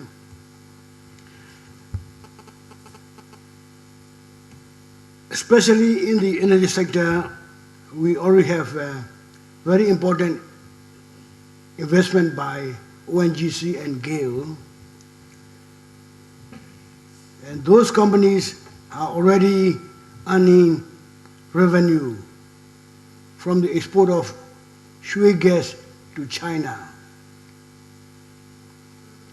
At the same time, Reliance, OIL Limited, and also ONGC, they are investing again in Myanmar for petroleum exploration in both offshore and onshore blocks.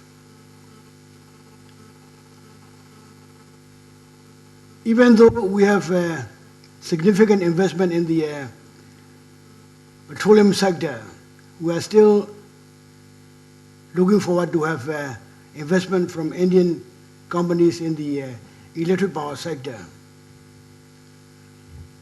As Dr. Hippu and Mr. Sanket had already presented earlier, we have all the opportunities for Indian companies to invest in the electric power sector. It is the will that is lacking. Our new law, which is called Electricity Law 2014, opened up lots of opportunities for IPP as well. So apart from implementing the construction works, you can also get involved in the IPP business also. In the railway sector, India is always regarded as quite advanced in the railway transportation. Currently, our Ministry of Railway has been very actively trying to promote and improve the railway sector. As far as I know, Japanese has been very quick in working with the Ministry of Electric Power. Ministry of Railway. I believe the Indian companies from railway sector can try for opportunities as well as for in the railway sector also. For the investment in the manufacturing and industry sector, I believe the emphasis should be more on the consumer commodity industries. Myanmar needs lots of such consumer-oriented industries. Another opportunity that Ms. Kaveri mentioned is the possibility of deep sea port in the Rakhine area. In fact, Myanmar government and Chinese government have already put it on board that they will eventually build a railway connection and a highway connection along the pipeline. If not happening in next 5 years' time, it will definitely happen in about 10 years' time. And also, the government has been planning to construct Chao Phu Special Economic Zone in the neighborhood. So with the rural connection between China and Myanmar and the Chao Phu SEZ and also the Kaladan multimodal transport transit project about to finish in about 2 years' time, I believe investors from India should be looking at it more closely than before. That would be a very, very active and busy area, not in 5 years' time, definitely by 10 years' time. It is going to be a flourishing area.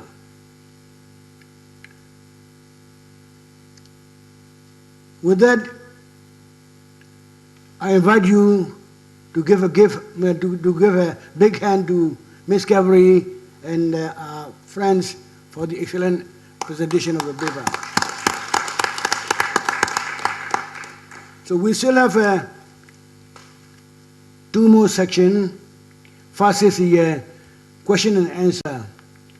So the floor is open for any question that you may have on the papers that have been presented me earlier. Okay. After the Q&A section, we'll have Professor Nagappa giving us a vote of thanks. So before vote of thanks, I invite the floor for question and answer. Yeah, please. I think all the presentations are very good. Thank you. Added to our knowledge base. Now my question is to Mr. Noronha. In one of the presentations earlier, the Megaway project of Tata's, it was indicated has not really come out very well. Just wanted to understand, especially with regard to the change in policy of allowing second-hand cars to come from Japan and all that has impacted on the transportation requirements as such. The reflection was made saying that the plant is not doing well. Just wanted to get your comment on that, please. Thank you.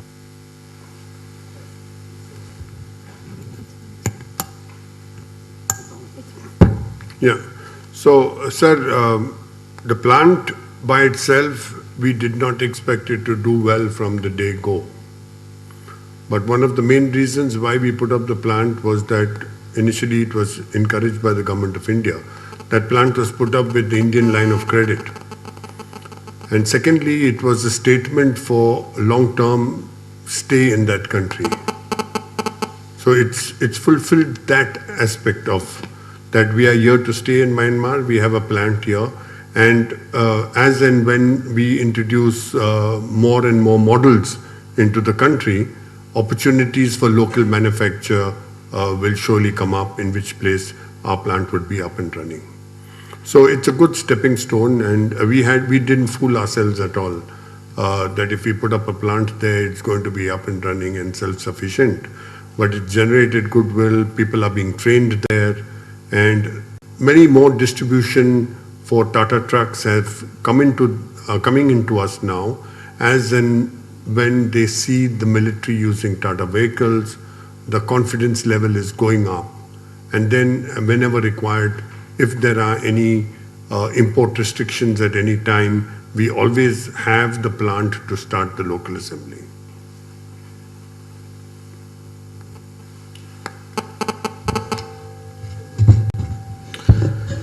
This is to the first speaker who spoke on risk assessment. There are a couple of special economic zones coming up in Myanmar. 2 of them, one is Chak Phu, which is the Chinese are building up. The other is Thilawa. Temptation for Indian investor would be to go to Thilawa because it is being managed by Japanese, whereas Chak Phu is being managed by Chinese. It's a Chinese investment. Have you or did you come across any studies doing a comparative analysis as what is beneficial for India, whether to invest in Czech few or whether it is better to invest in Thilawa. Purely from a security perspective, it would be tempting to invest in Czech few, because if you have few companies there, then you will know what is happening in that place in first instance. You will have more in-depth understanding. But from a larger economic point of view, what makes sense, Czech few or Thilawa, for Indian companies to invest?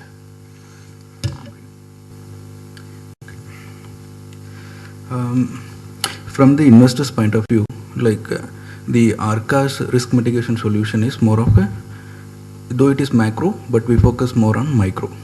For instance, we get into aspects of due diligence. It doesn't matter if it's China or Japanese involved there. For me, what matters is the kind of stakeholders Indian companies engage there in Myanmar. What risk those stakeholders pose to our Indian companies.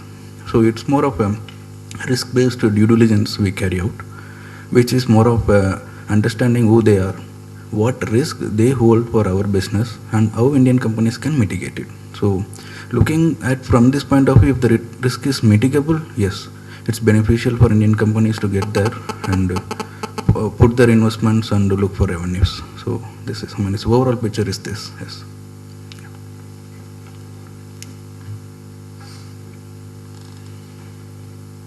This is a bit anecdotal. When I went to Myanmar many years back, when the transition had not really begun, at that time itself, when I went to one of the ministries, one of the officials said to me that he looks forward to the day when he could travel in a nano car. And so does Tata have any kind of regrets for not having moved in a little earlier before other players moved in?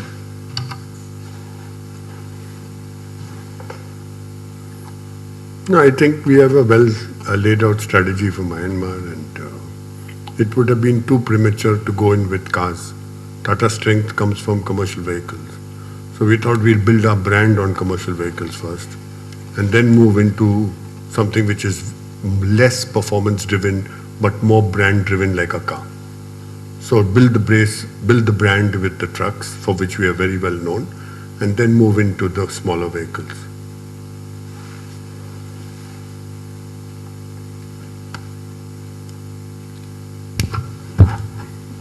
I have 3 short questions. What is the present level of the system of arbitration and adjudication in Myanmar? The second, how efficient is the ECGC cover for Indian investments in Myanmar? Because 80% previously was being done through Singapore.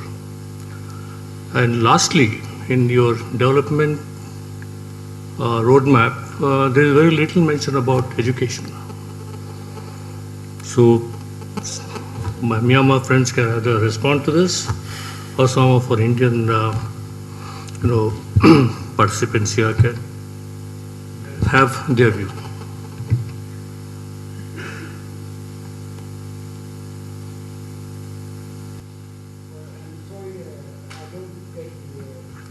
The first one is about the efficient system of arbitration and adjudication in case you have a dispute between 2 private parties, given the status of the Supreme Court in Myanmar, which is the final adjudicator.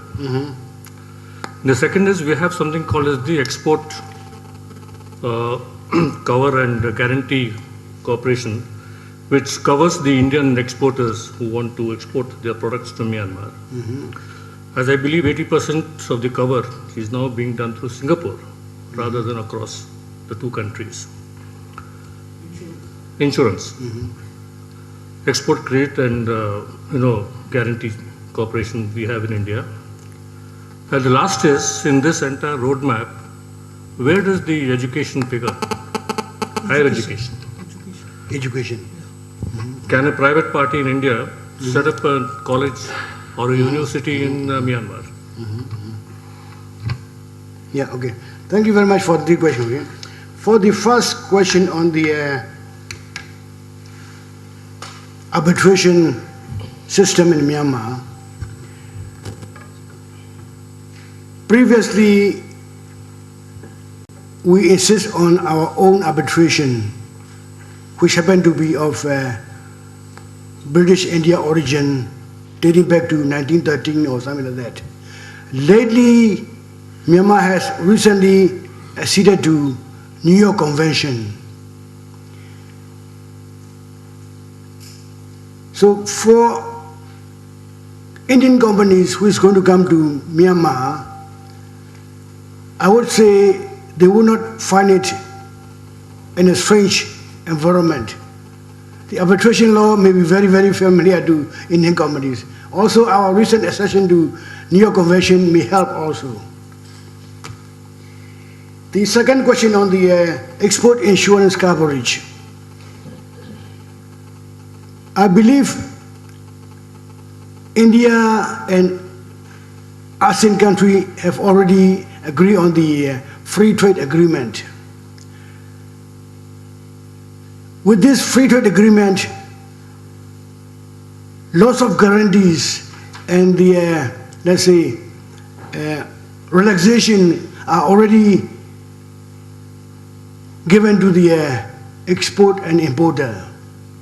So in that connection also, at least to me personally, I would not see any major problems.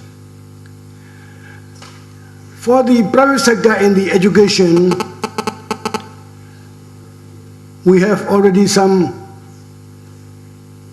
educationists coming from UK, even from Turkey. In basic education system as well as in the medical education, all these things. So private sector is already coming in from overseas to help us with the improvement of the education system. Okay, I believe I get that. If Excellency Ukamawan may add something on this, please. Well, I really admit that I'm not that familiar with the subject, but just let me add that with more interaction with foreign companies, when I say foreign companies, it's not only from our region, but from outside the region, like from US and Europe. This legal aspect is coming into the fore. And at the moment, as far as I know, some foreign legal corporations have at least made some feelers and are thinking of setting up the office. Because to tell you frankly, in our country, I think that maybe in this case we are less fortunate than India. We have very few lawyers and legal experts on these matters. I will tell you very frankly. No? So, but what I find is that in the last 2 years, some legal firms, well-known firms, in fact, some of them, one of my cousins is working in a small office because they set up it's a very famous American firm, because especially they are devoting their attention to company law, because with the event of the companies coming in, especially, from abroad and from Western countries, for them, this is the legal assurances is very important. So I will say that a beginning is being made, and of course, at the moment, I think I can say very frankly, because we have discussed this before, the Western, many investors, I will not say Western, but also from the East also, many investors, many companies, I mean not only commercial companies but other companies as well, are taking a sort of a look and see stance, waiting for the election results. This is the practical political aspect. But at the same time, I know that they are preparing to come in because they see the opportunities are there for doing business. This is what I know. It's a general statement, but this is what I just sharing my knowledge. Thank you.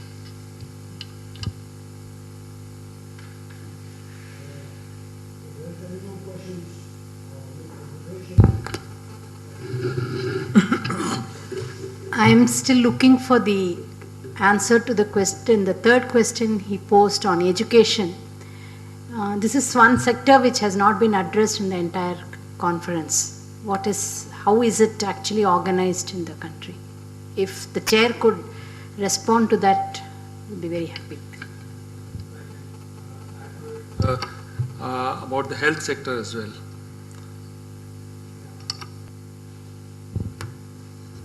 Well, at least private sectors, both domestics and overseas, they are already moving ahead. Even though our own education law is still in the process of preparation. Lots of discussion has been going on, upward, downward, sidewise. Until now, there has been no, let's say, approved education law yet. But we can say that this law will try to accommodate all the foreseeable problems in the education system. But as I said earlier, some education is from United Kingdom, from Turkey, and from Singapore, Malaysia. They are already establishing affiliated universities or schools in Myanmar to give opportunities to the local students who are not able to go abroad for further study. So the things are already on the way, if not in a, let's say, full-fledged manner. And also in the health sector, we already have maybe 2 or 3 hospitals run by Thais, run by Malaysia, and also run by Singapore. Normally or previously, or even until now, most of our people who have health problems, they either go to Thailand or to Singapore or to Malaysia. It was said that many of the medical tourists to Thailand are made up most by the Myanmar people. This is one area which India can also exploit. Yesterday when we heard about discussion from the northeast corner of India,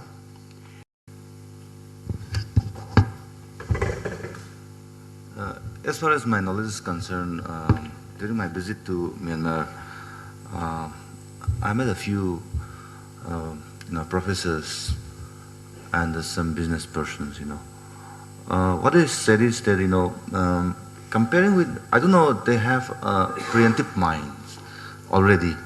What they feel is that, in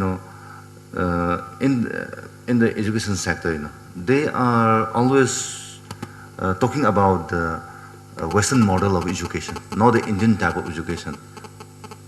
Then the second preference is the Singapore model. This is what they are asking. And then yesterday also, in my presentation, I have discussed about the education sector. In the border region, you know, as far as the education sector and the health sector, India is far better than the Myanmar in the, as regard to the border sector. Say in Moreh, we have more than 20 schools. You know, this includes 1 college and 2 higher secondary schools, and others are, you know, English medium schools run by the Catholic, and some are run by the, you know, some private owners. We can give, you know, we could give a good education. The only problem is, even though you have education reformation recently, but you never reform in this sector, because the de-recognition of the certificates, you know, given by our, you know, the university system, our Manipur university system. This is number 1. Out of that, the other ethnic minorities, like the Sindh communities, like the Nagas, and even the Nepalis, they're enjoying, since they are almost like, you know, getting double citizenship. That's why, you know, they could enjoy. But the majority community, like the Burman, those who are settled down mostly in the Sagaing region, they could not enjoy that fate, you know, that fruits. You know, this is number 1, you know, which the government of Myanmar needs to be looked into priority. And in the health sector also, Manipur is giving a lot of, you know, helping. Even the Smiles project, you know, we were engaging up to Moniwa, the Caesar hospitals is giving that help. And then not only Manipur, see, up to Guwahati, you know, we have a lot of hospitals. Even in Manipur, apart from the government hospitals, we have different, you know, standard private hospitals, you know, run by different specialists. But the only thing is that the connectivity, you know, and those who are also, you know, those who are enjoying the health sector is enjoyed by the higher class people only, of the Myanmarese people, not the poor people. So this area needs to be looked, needs to be considered by both the government. Thank you.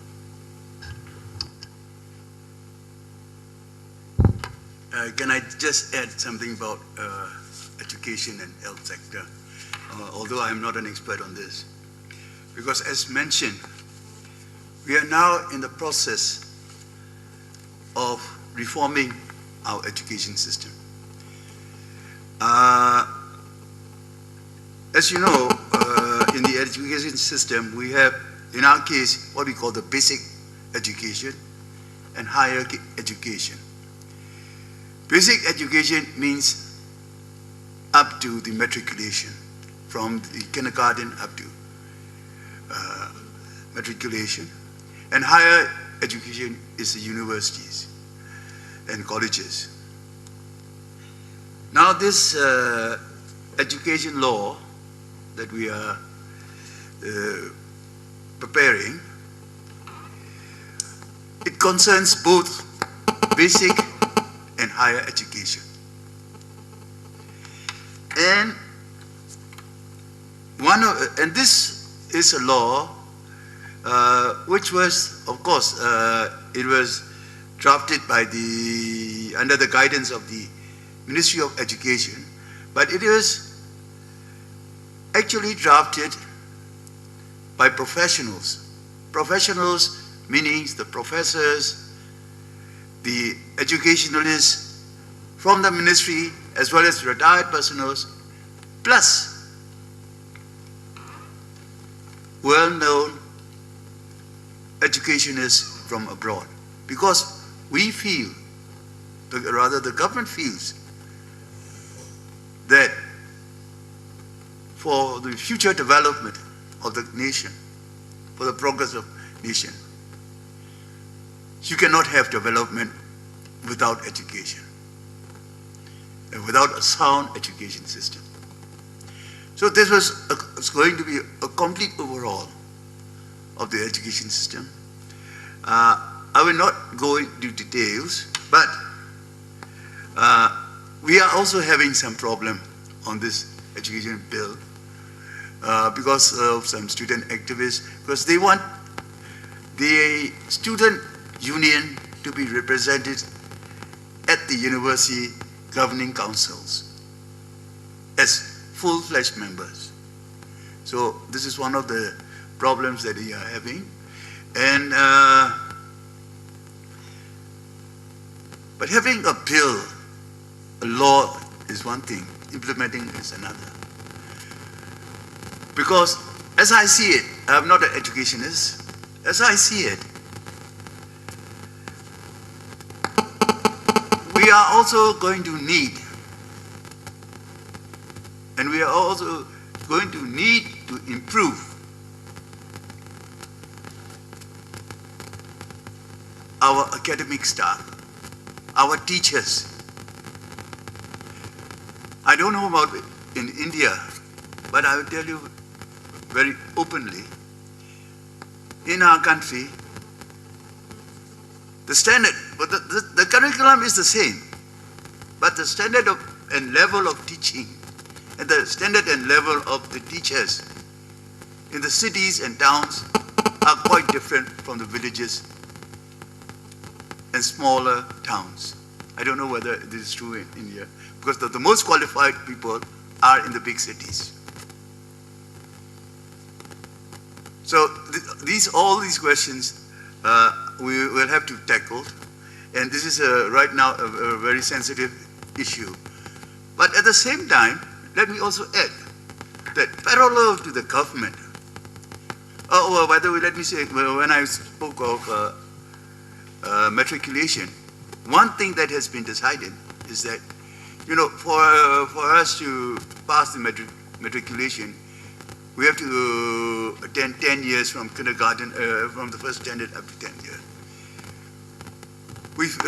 Because of the, you know, demands of the times and the needs of the time, we have extended by 1 year. We're going to extend it by 1 year. So it will be 11 years for matriculation, to be a matriculation graduate. This is one of the basic things that has been decided. And another thing is that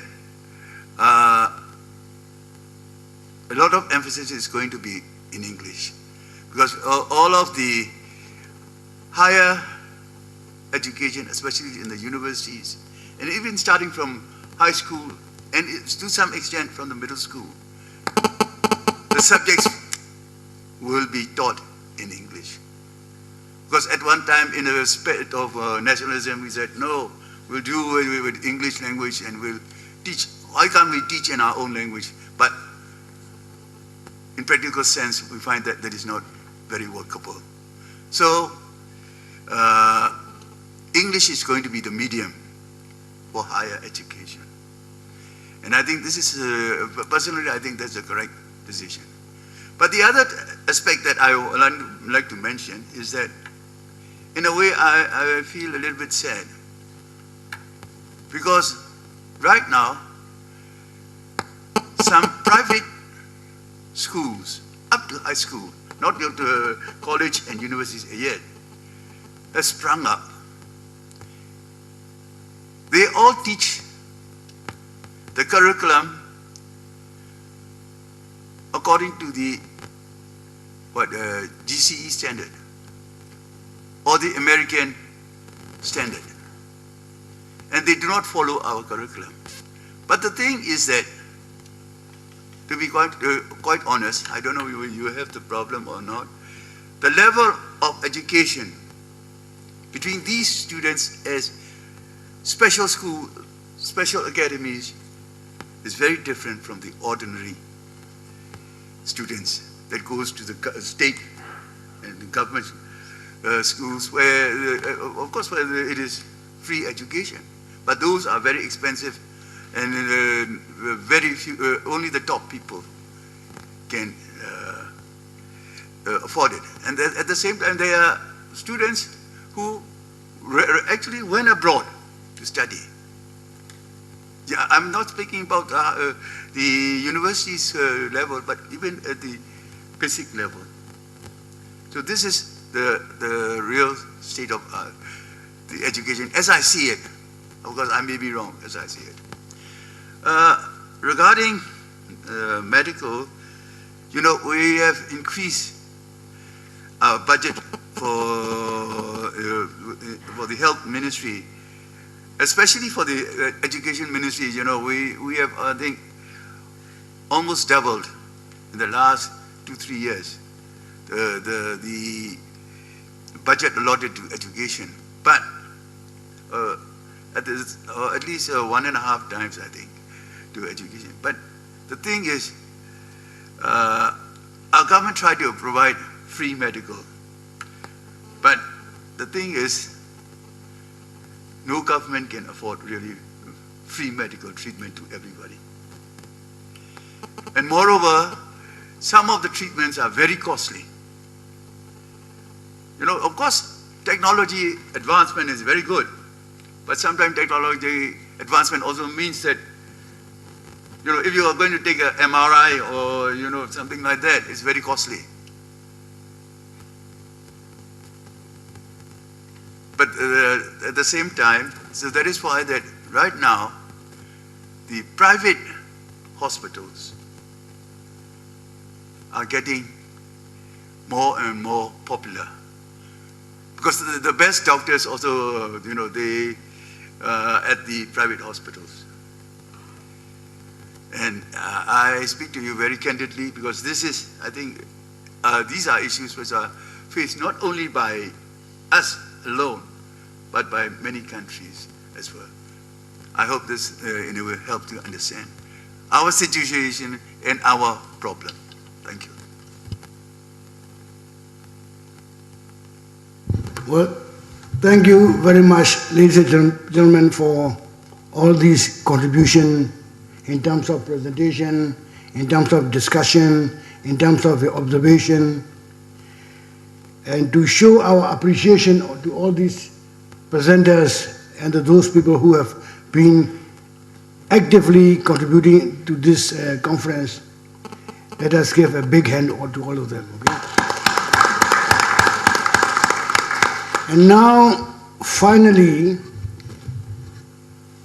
I want to request Professor Rajaram Nagappa, who happened to have born in Myanmar, to give us, to deliver us a vote of thanks. Excellency, all the participants from, distinguished participants from Myanmar, I think there's a lady from Thailand also.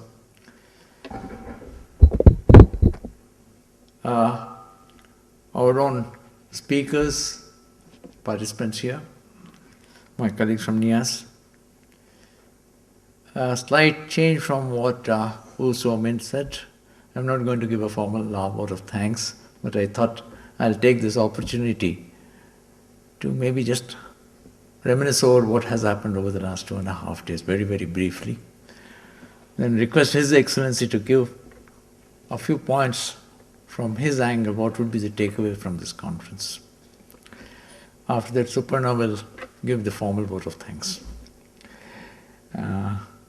Suparna is feeling a bit bad about it, saying, but then she's heading at it, but she'll do a good job.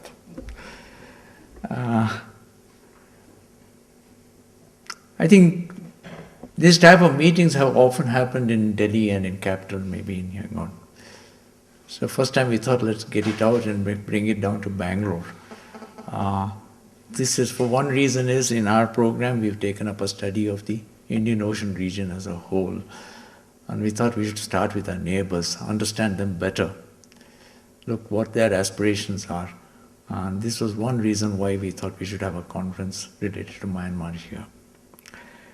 I'm happy it has happened because we had a fairly good exchange of views, ideas over the last 2.5 days, and I think we are more knowledgeable. I think I'd like to thank all the speakers from abroad, especially who have enlightened us and helped us to gain this type of an appreciation. And I hope that this type of trend will continue, and in future also we'll have more opportunities to interact. So the last 2.5 days we've gone through about 9 sessions, if I'm correct. So we've looked at interpreting the transition in Myanmar, we've looked at agriculture, natural resources, infrastructure related issues.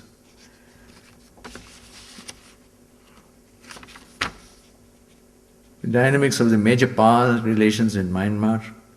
We have looked at the Chinese strategy and role in Myanmar. We have looked at India and Myanmar engagement. A northeast perspective we have looked at. And this morning we had a very, very fruitful session on the trade and business opportunities. It will be, I think, superfluous of me, and perhaps I will not make a good job of it if I try to summarize the rich inputs that we have received over the last 2.5 days. But I thought I'll just look at the major takeaways. One is, I think there was a lot of stress in the terms of our own very, very ancient and long-standing relationships, historically, geographically, culture-wise, religion-wise, and we have coexisted as friends for long years. What came out was Myanmar is, even though it's going through a transition, it is a good destination for India to invest in all these elements, promote the culture, promote the history, promote further new areas of this one.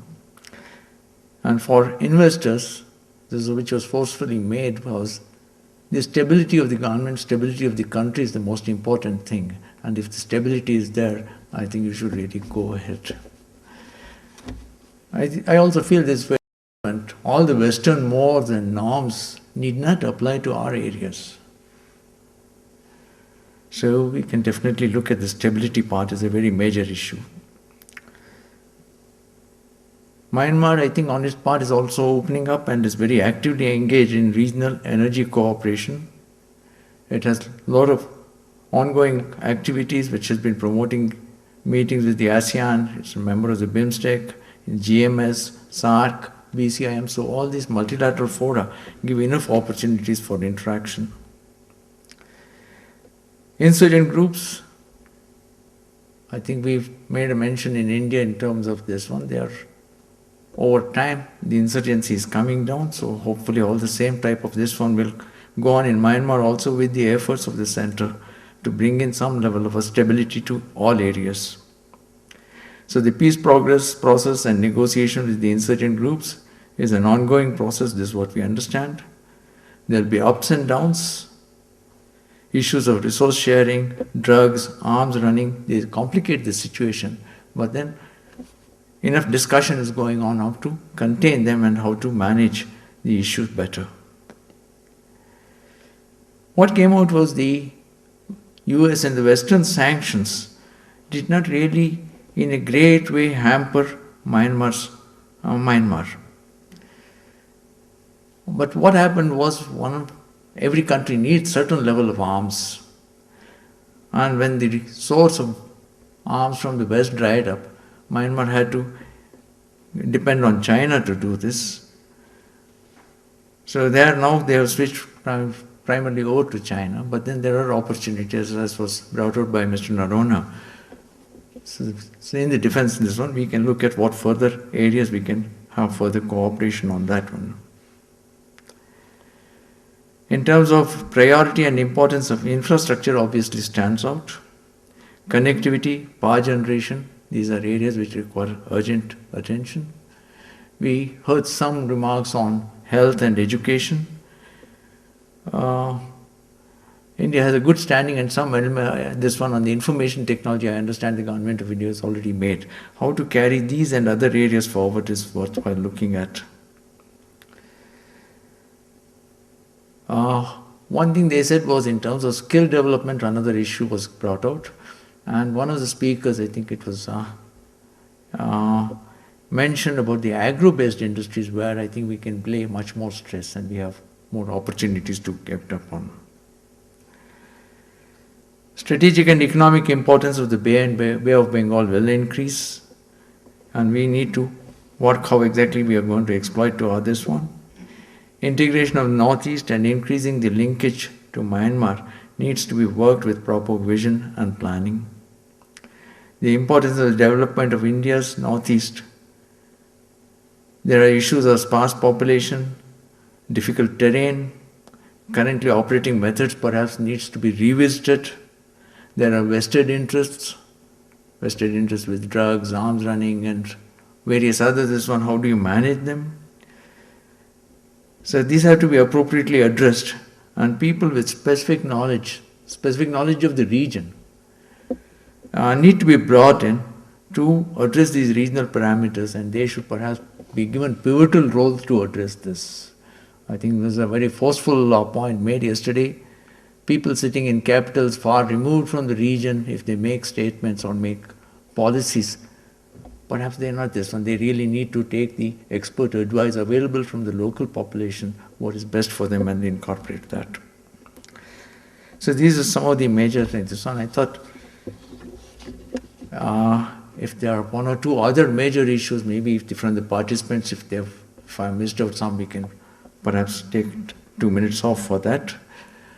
Before I request His Excellency to speak, I just wanted to say two other things. I personally missed Myint a lot. He has put in so much effort for bringing this conference together, corresponding with the various speakers, making this happen, drawing up the programs. I missed him very much. I'm sure he is also feeling bad that he missed the important part of it, but then we will brief him about this. I also hope all of you had a comfortable stay in our campus, and you've been well looked after.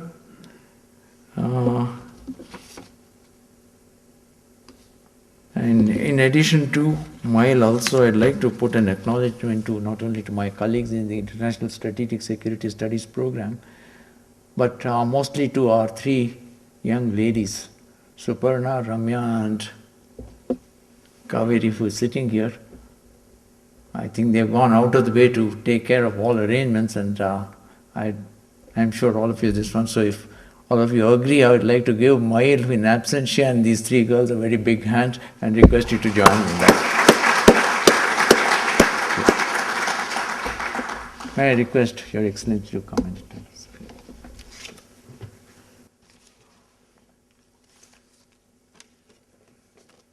Thank you very much. This is an unexpected honor.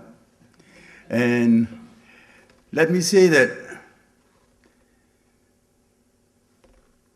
during the last 2 days, 2.5 days, I've learned a lot. I've learned a lot not only about India, but I have learned a lot about my country, Myanmar. And I must thank all the presenters, because, during my first year honors class, my professor spoke to our class. He mentioned one quote, which I still hold today as my motto regarding myself. What he said was, I know only one thing, and that is, I don't know anything. So, it is with this attitude that I come to these seminars. And that is why that I thank you all for sharing your knowledge and expertise to me. Well, I think I don't have much to say because the Professor Nagappa has just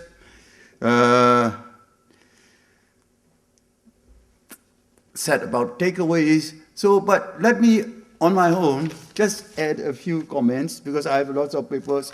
I have not prepared anything, and I'm going to skip from one paper to another. Let me add my own takeaway in a general sense.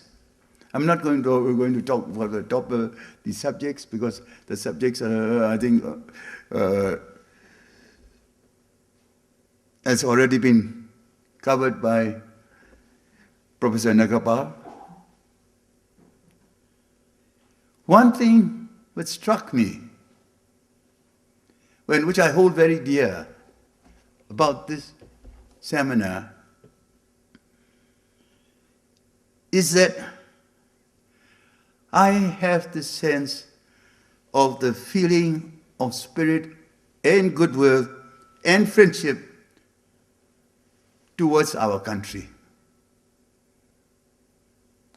I feel, yes, there may be some comments, some statements, which may be not very complimentary, or which I have some difficulty, but I know that you speak from your knowledge, from your experience, from your heart. And I feel that there is really a sense and goodwill and friendship towards our country. And of course, as our country is in a state of transition, is in a state of transformation, we have our own challenges. And here I have noted a point made by Dr. Baldev Raj in his speech on the first day. And he said, transition to democracy needs extraordinary efforts. Yes, extraordinary efforts. We need extraordinary efforts for our transition to democracy. And because we have our own particular set of issues and problems. Because we are trying to transform our country into a democratic state at a time when we are still facing armed insurgency, armed conflict, when we still have not yet achieved peace with the various armed groups who have been, some of whom have been fighting against the central government for 60 years and or more. Yes, it is a challenge. It will call for extraordinary efforts on our part. At the time, because there was another quote from him that I find it very, very touching. When he said, Myanmar is extremely important to India. And let me say that, let me respond by saying, yes, India is also extremely important for us. Now, since I was talking about our bilateral relations, and then my friend, Ambassador C. Chaudhary also said, and this I take note very well, there are no fundamental issues between our countries. Yes. Of course, if you share a border of 1,600, of over 1,600 kilometers, if you have interaction, not only at the government level, official level, and the ordinary level, but also at the border, of course there can sometimes be issues. But these are, as we have discussed during the meetings, these are, but in a way they are natural because these things happen all over the world. But compared to others, I think these are rather small matters that we, both India and Myanmar, will not have any problem tackling them.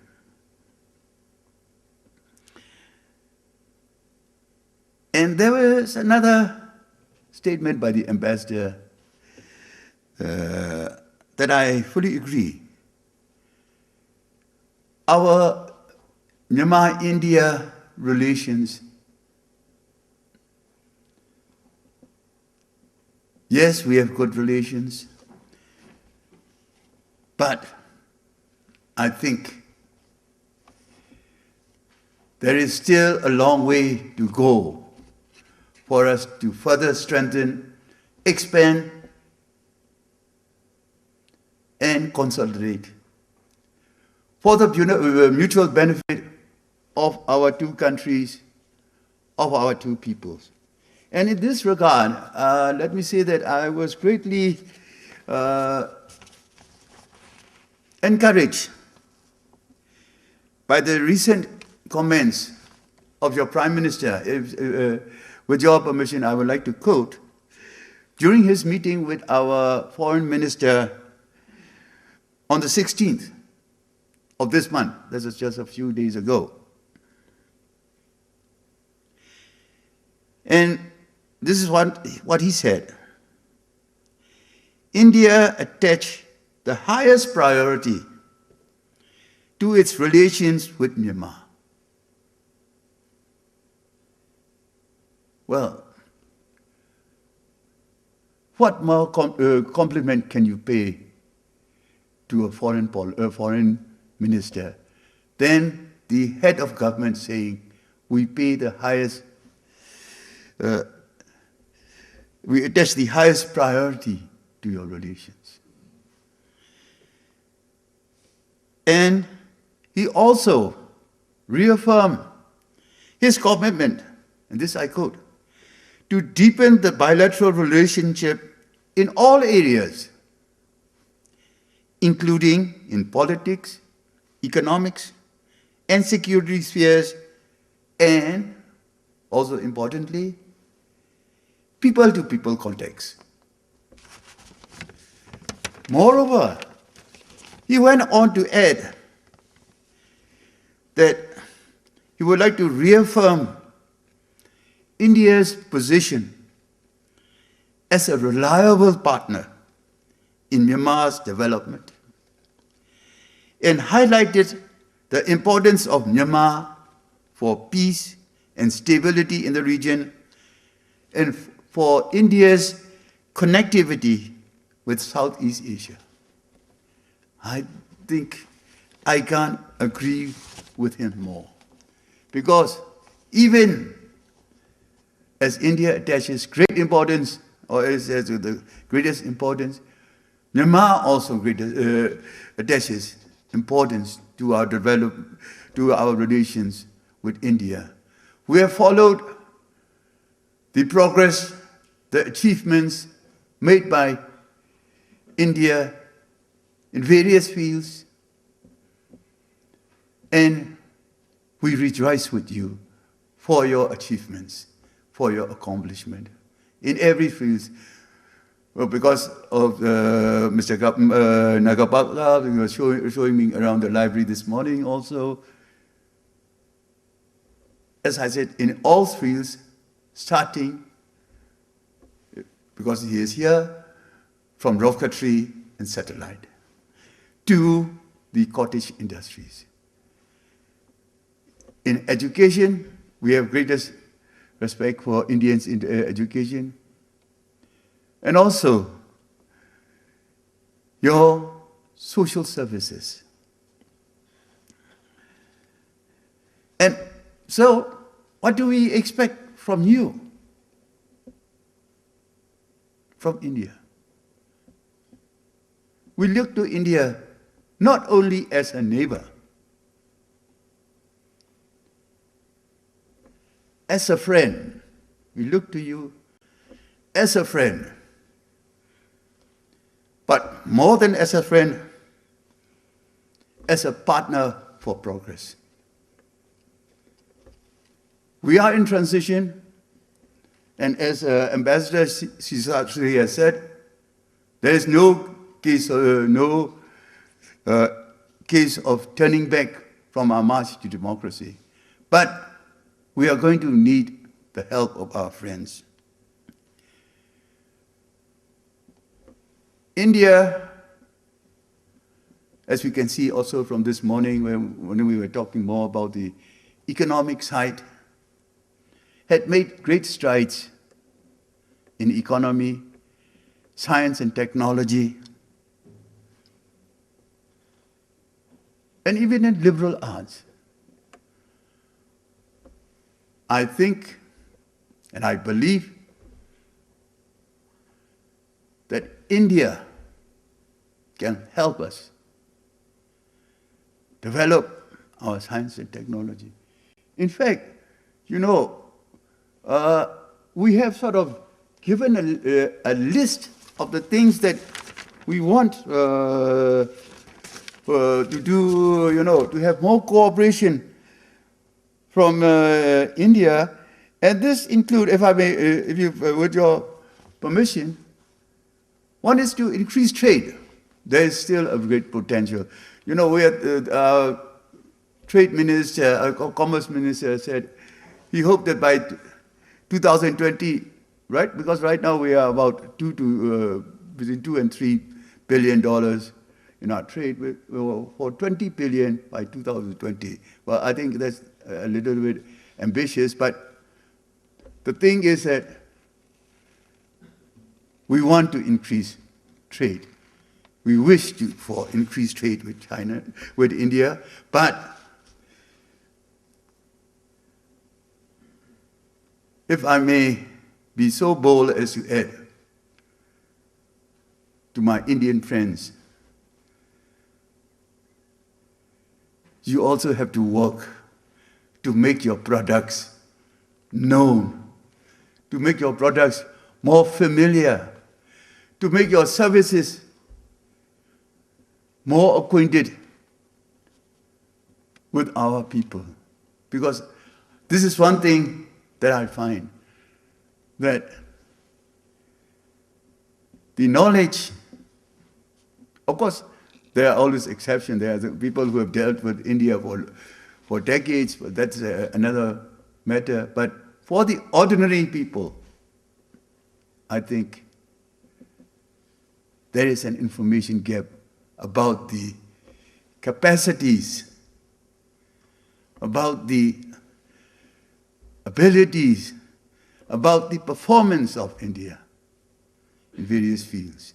And I think this is one area that we should explore to get more acquainted. There was a mention of the trade fair. And I think this is a very good idea. And I hope that such trade fairs will continue. You have a very good ambassador in Myanmar at the moment. And if I may just digress, we had a yoga day the other day, and it was very popular.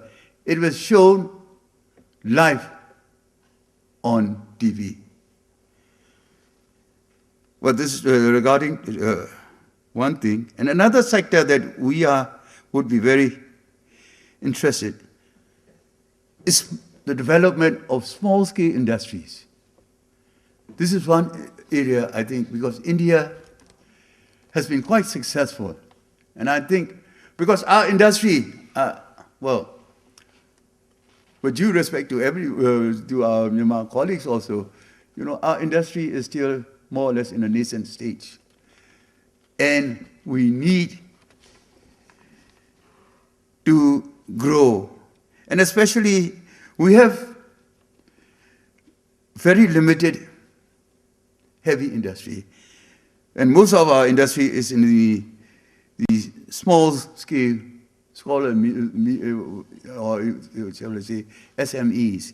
But I think we need the assistance of India, because we have as far as I understand, a very good experience and performance in this matter. Of course, we are already talk about the cooperation in energy and natural gas sectors. And there is one sector which India can really help, and that is human resource development. Our country is changing. We are trying to develop. But for sustainable development, we need the human resource. And as was explained, you know, when I was speaking about human resource, it's not just the higher people like professors and engineers and doctors, but also the skilled labor training, the technical training. This is also what I feel that India can help. Most of our people, the majority of our people live in the rural areas. In rural areas, I think poverty alleviation is also very important. I think we can learn a lot from India, how you go about poverty alleviation. And I think recently you have also make some special programs in this regard. And yesterday we also devoted one session to the Northeast India. And Northeast India,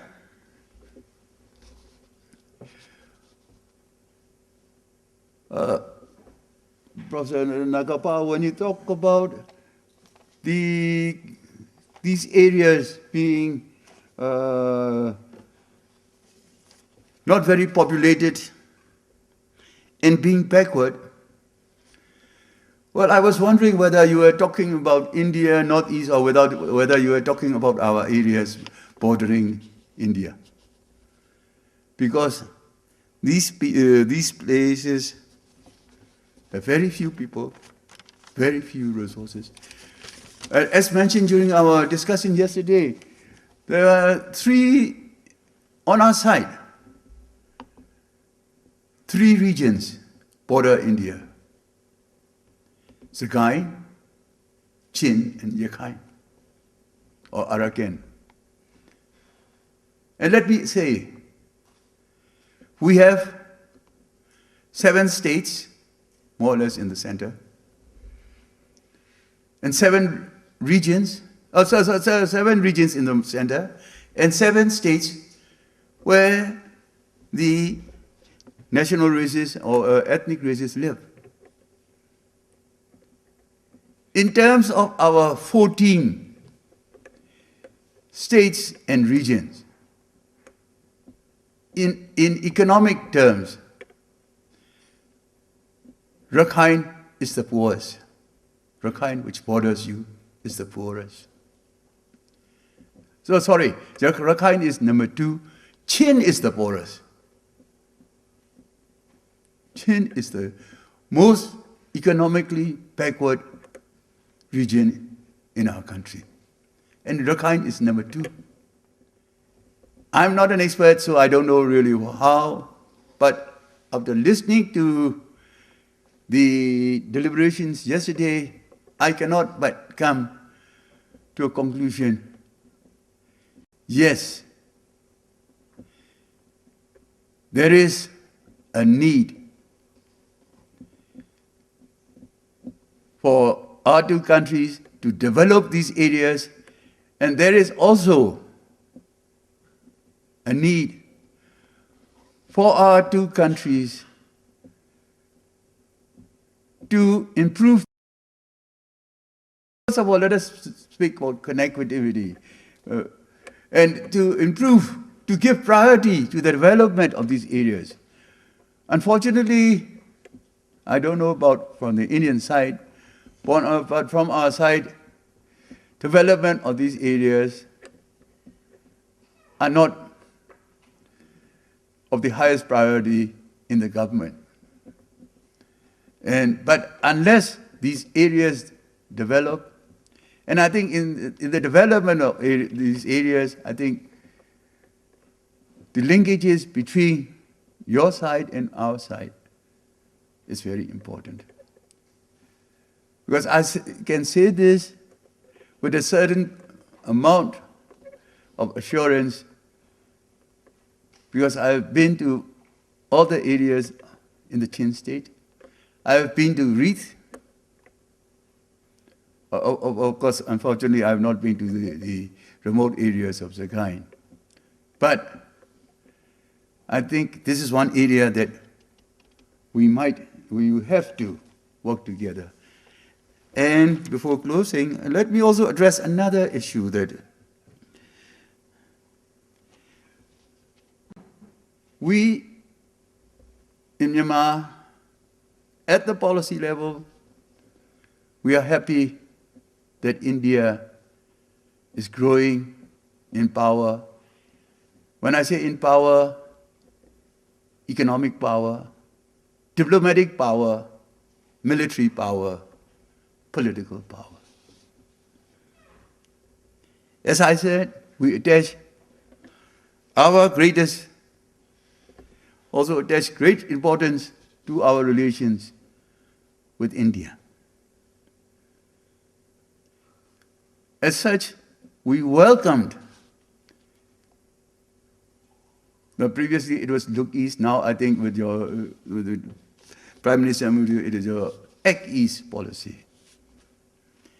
And we hope, because there was talk yesterday of having a linkage from India, Myanmar, Thailand. I believe this project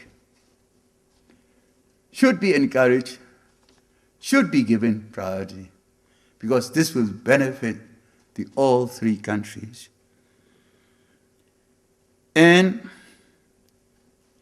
as I have mentioned about the Northeast, yes, because I find that in many seminars that I attend in India, or even in China, this Northeast question comes up.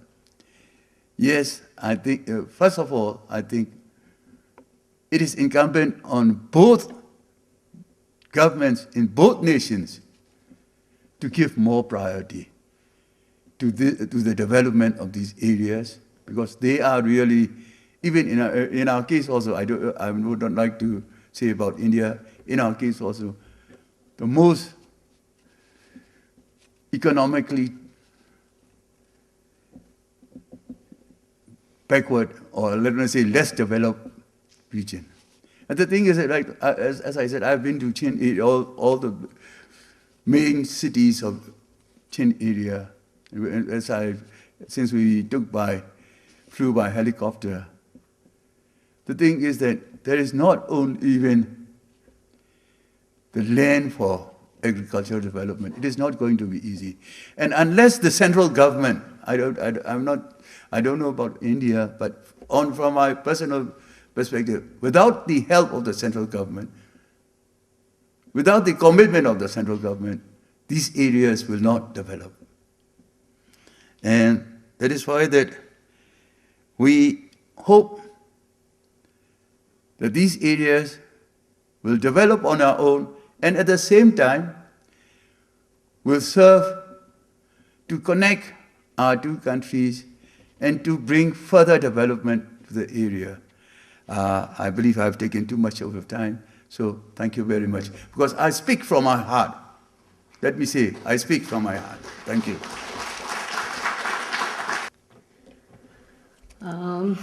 This difficult task of thanking everyone is now upon me. Hope I'll be able to do justice.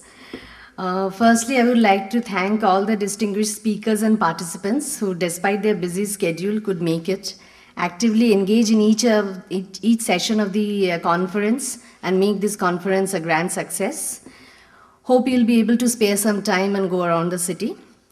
Secondly, the ISSP team, Professor Rajaram Nagappa, Professor S. Chandrasekhar, Ramani sir, Lalita ma'am, who has been our constant mentor and guide. Dr. Myint, as sir rightly pointed out, we missed him, who unfortunately was taken ill, but constantly kept tabs of the proceedings of the conference via emails and phone calls. Dr. Arun, my colleagues Ramya and Kaveri. And last but not the least, the administrative staff who have been running the show from behind the scenes. Special thanks to Mr. Srinivas Aithal, Ms. Sandhya, Mr. Devraju, Mr. Ramesh, Mr. Arun, photographer Mr. Shiv Kumar, and Mr. Madan, who has been recording the proceedings of the conference, and also the catering staff. So thank you for making the conference a grand success. Looking forward to interacting with you in future as well. And please forgive me if I missed anyone in particular. Thank you. I'd like to bring out the proceedings of this conference. So I'd like to request all of you to please send us written matter of whatever speech you presented in this one. It will help us, even though we have transcribed, it will help us if we have your written text with us.